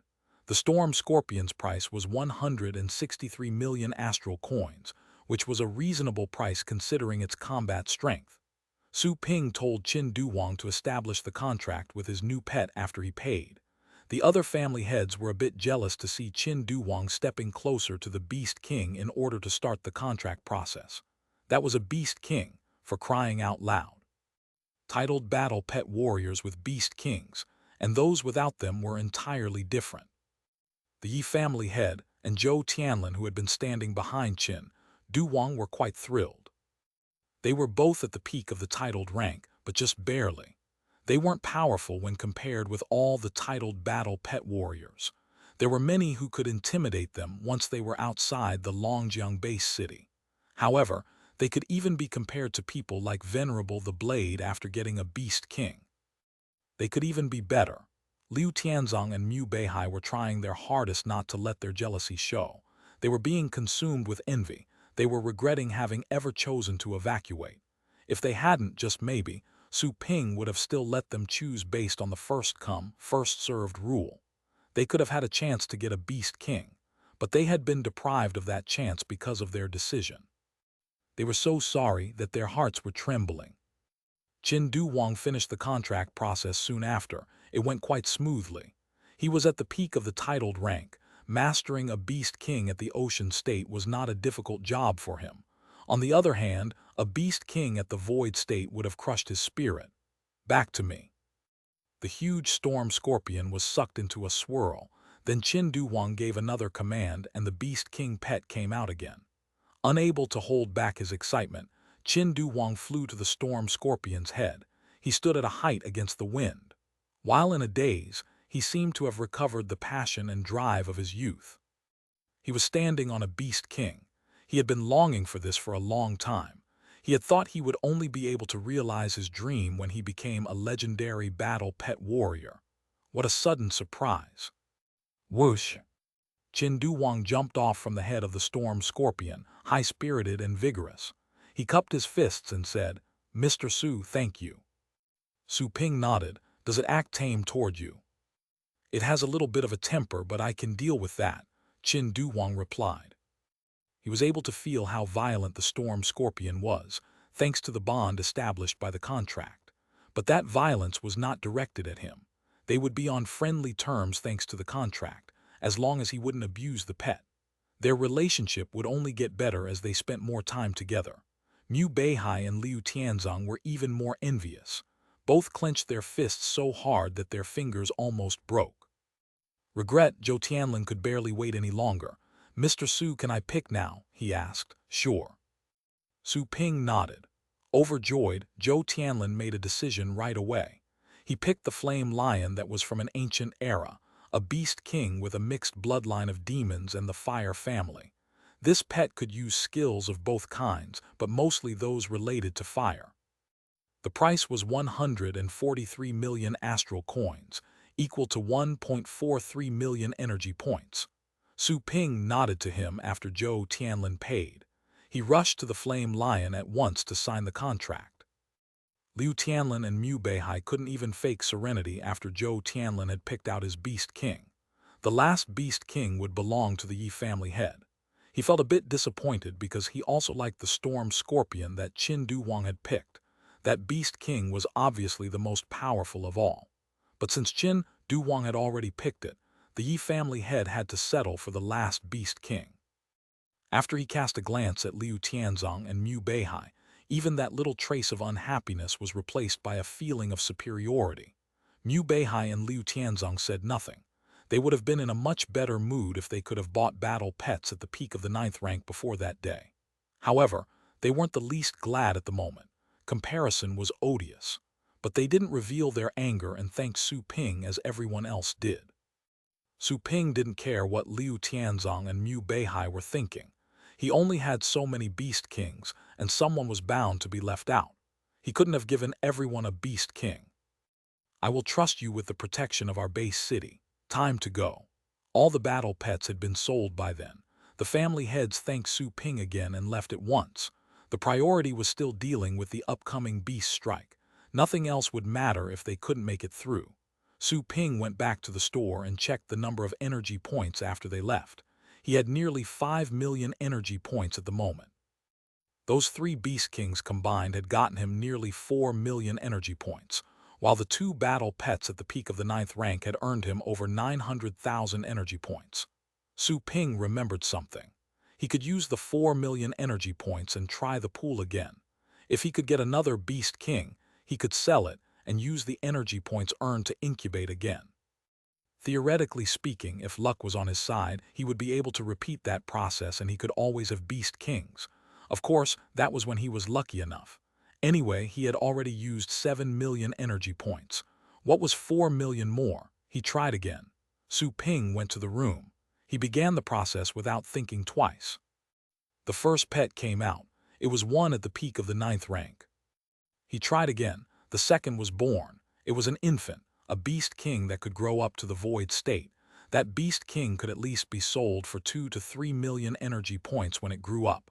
Unfortunately, he couldn't sell it at the moment. He had to put it away for the time being. He tried again. The third one was a Beast King. It was a would-be pet with a combat strength of 11.2. That Beast King was from the Archean Age. That being said, the Beast King was not all that powerful. It could deal with some ninth-rank beasts, but it wouldn't be as good as other Beast Kings. It was a green blade bug, merely 4 to 5 meters tall, like a giant dragonfly. This is the first time I've ever seen a Beast King so small. This dude must have been one of the weakest bugs in that ancient time, Su Ping said to himself. Coming up next was his fourth try. To his disappointment, the fourth one was an infant with a bloodline of the 9th rank. I am so unlucky this time. The green blade bug is the only one that can be of any use, Su Ping exclaimed inwardly. The other pets weren't bad per se. Rather, the infants had a higher value. They could be made stronger with training. However, that was not the proper time to educate the infants. I have to sell the green blade bug to someone. Su Ping thought of the mayor. However, the mayor wouldn't throw himself into the midst of battle. Then Su Ping remembered Venerable the Blade. He called him at once. Fate Challenger, Venerable the Blade said. Su Ping found that name uncomfortable. He replied, "You can just call me Mr. Su like before. I have a pet for sale. Do you want it?" "Pet?" Venerable the Blade asked. "What kind of pet? I think all my spots are taken. If I want it, I would have to cancel the contract with one first." Never mind.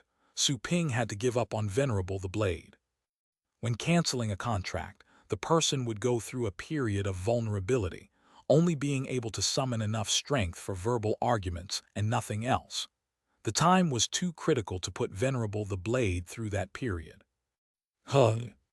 Venerable the Blade was surprised by such a decisive refusal. He didn't even know what kind of pet it was. He could cancel one contract if the pet was rare enough. Su Ping hung up without explaining.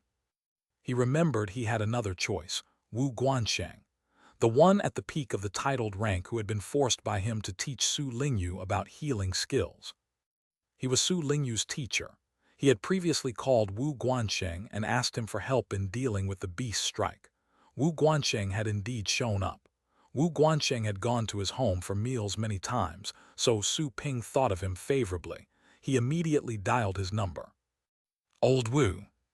Fate Challenger. While confused with the meaning of that call, Wu Guansheng still answered with respect. He had heard about Su Ping's deed at the Supremacy League. While he had not been there in person, he was well informed enough to find out. "Do you have any empty spots to have more pets?" "Yes, I have 2 vacancies," Wu Guansheng answered. He was very strict with his choice of pets. Therefore, he had merely made contracts with 7 pets. He wasn't a fan of fights either. He didn't have a need to build up his combat strength. After all, his focus was on healing skills. Su Ping was happy to hear that. "Good, I have a Beast King. Do you want it?" "Beast King?" Wu Guansheng could not believe it. "Did you just say Beast King?" "Yes, a Beast King, but a weak one," Su Ping added. Wu Guansheng gulped. "Weak? Were any Beast Kings weak? All Beast Kings were intimidating creatures." "Yes, yes," Wu Guansheng shouted. He was picky, but never when it came to Beast Kings. He didn't care if the Beast King was weak or not. As long as it was at that rank, it would help him deal with those wild beasts at the 9th rank. "Good. Come to my store," Su Ping said. "Right away." A few minutes later, the barrel-bellied Wu Guansheng arrived at Su Ping's store. He began to look around as soon as he went inside and asked Su Ping, "Fate Challenger, do you really have Beast Kings for sale?" Wu Guansheng wondered if Su Ping was playing with him as he made his way over. But he didn't suppose Su Ping would be in such a mood at such a critical time. Su Ping summoned the green blade bug without explaining. The green blade bug was small enough to show up inside the store. One would hardly think that a battle pet that small was a Beast King. That Wu Guansheng was startled upon seeing the green blade bug. That primitive and cruel feeling from that ominous bug assaulted his senses. He could hardly describe his feelings, but he was mainly shivering with fear. A Beast King. This is a Beast King. While the Beast King was smaller than usual, he was sure of it. "Do you honestly mean to sell me this Beast King?" Wu Guansheng asked again. Su Ping nodded. "Give me 100 million, sign the contract, and take it away." Wu Guansheng was dumbstruck. Just 100 million. Su Ping made it sound as if he were just selling something he could randomly grab somewhere. But this was a Beast King. "Are you sure?" Wu Guansheng sought confirmation so many times that Su Ping began to lose patience. Finally, Wu Guansheng paid him and quickly signed the contract while Su Ping witnessed the deed. Until then, Wu Guansheng was absolutely certain that he had gotten a beast king, and he had merely spent 100 million. Wu Guansheng had gained a general idea of what the battle pet was like with the help of the contract. He would have to run some tests to find out more. Remember that protecting your own life is the most important thing, Su Ping said to Wu Guansheng. Su Ping had asked Wu Guansheng for help, but he would hate to see anyone who answered his call to end up dying during the battle. If they couldn't defeat the enemy, Su Ping hoped they would save their own lives first. Wu Guansheng was quite moved by this. He answered solemnly, "Fate Challenger, do not worry. I will do my best now that I am here. I don't care if this is the Longjiang base city or any other place. I will help out whenever I can."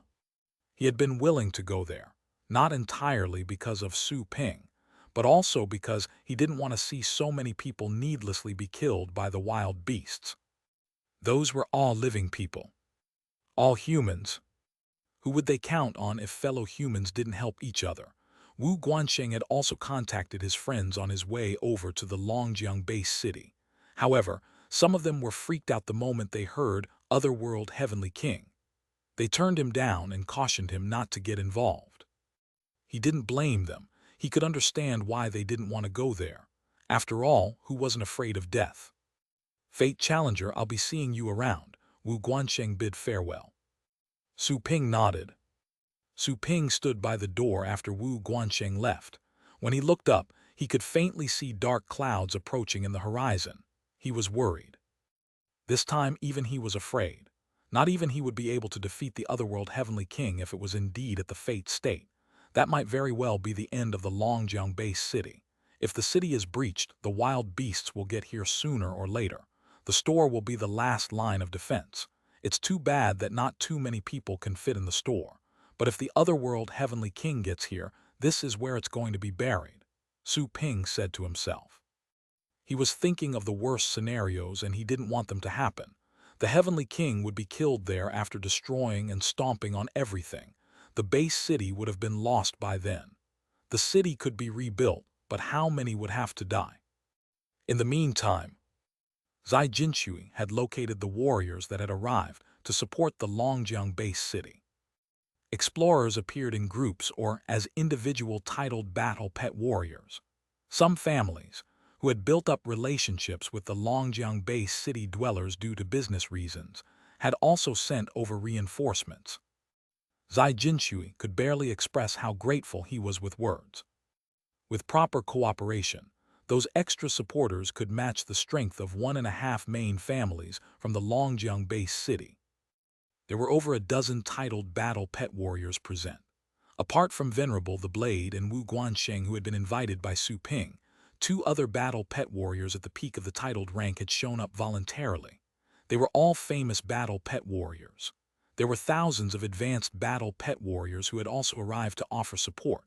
Those who had made the trip to support the base city, while knowing about the appearance of beast kings, were all heroic men and women.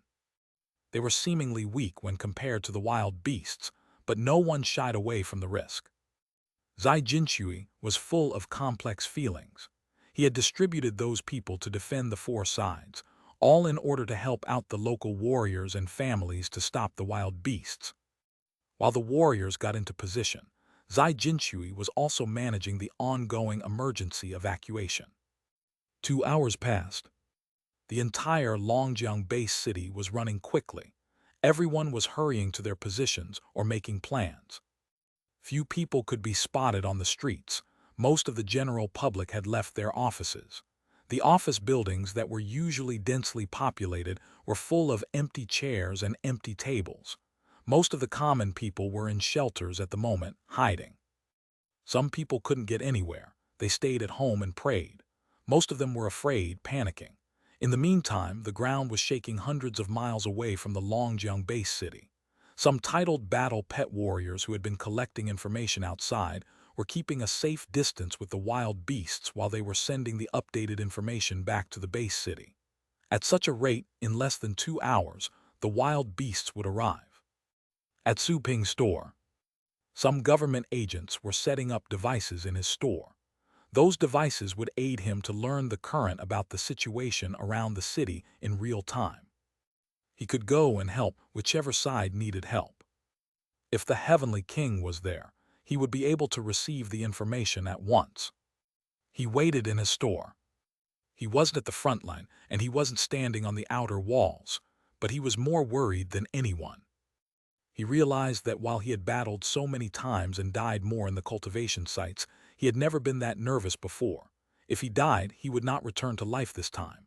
There would also be countless people dying. Sir. Zhang Lingtong wished to speak but stopped on second thought. Too many things had been going on that day. She had been dumbstruck when she saw Su Ping selling the Beast Kings. She also became concerned since Su Ping was wearing a worried frown. Tang Ruyan was seated on the sofa, silent. She was more mature than Zhang Lingtong and knew more about the event than Zhang Lingtong did. The otherworld Heavenly King's name had filled her with despair. She could not fathom what Su Ping was thinking about right then. Her mind told her that Su Ping had been silly after deciding to stay, but she didn't say anything to him. The Longjiang base city was Su Ping's home. One didn't need to find a reason not to leave home. The silence in the store was broken by some noises. Su Ping looked up. Familiar faces leaped into his sight. Su Ping was surprised. He saw Su Yanning, Yi Hao, and other familiar students. They were the earliest customers of the Pixie Pet store. Mr. Su Yanning said. She took a look around. She noticed that there was a new attendant in the store. It had been some time since her last visit. She smiled. Mr. Su, long time no see. Su Ping asked, why are you here? We're going to the battlefront. We happened to walk past your store, so we thought we should come in and say hello, Yi Hao answered. Su Ping was shocked by this. Battlefront. You?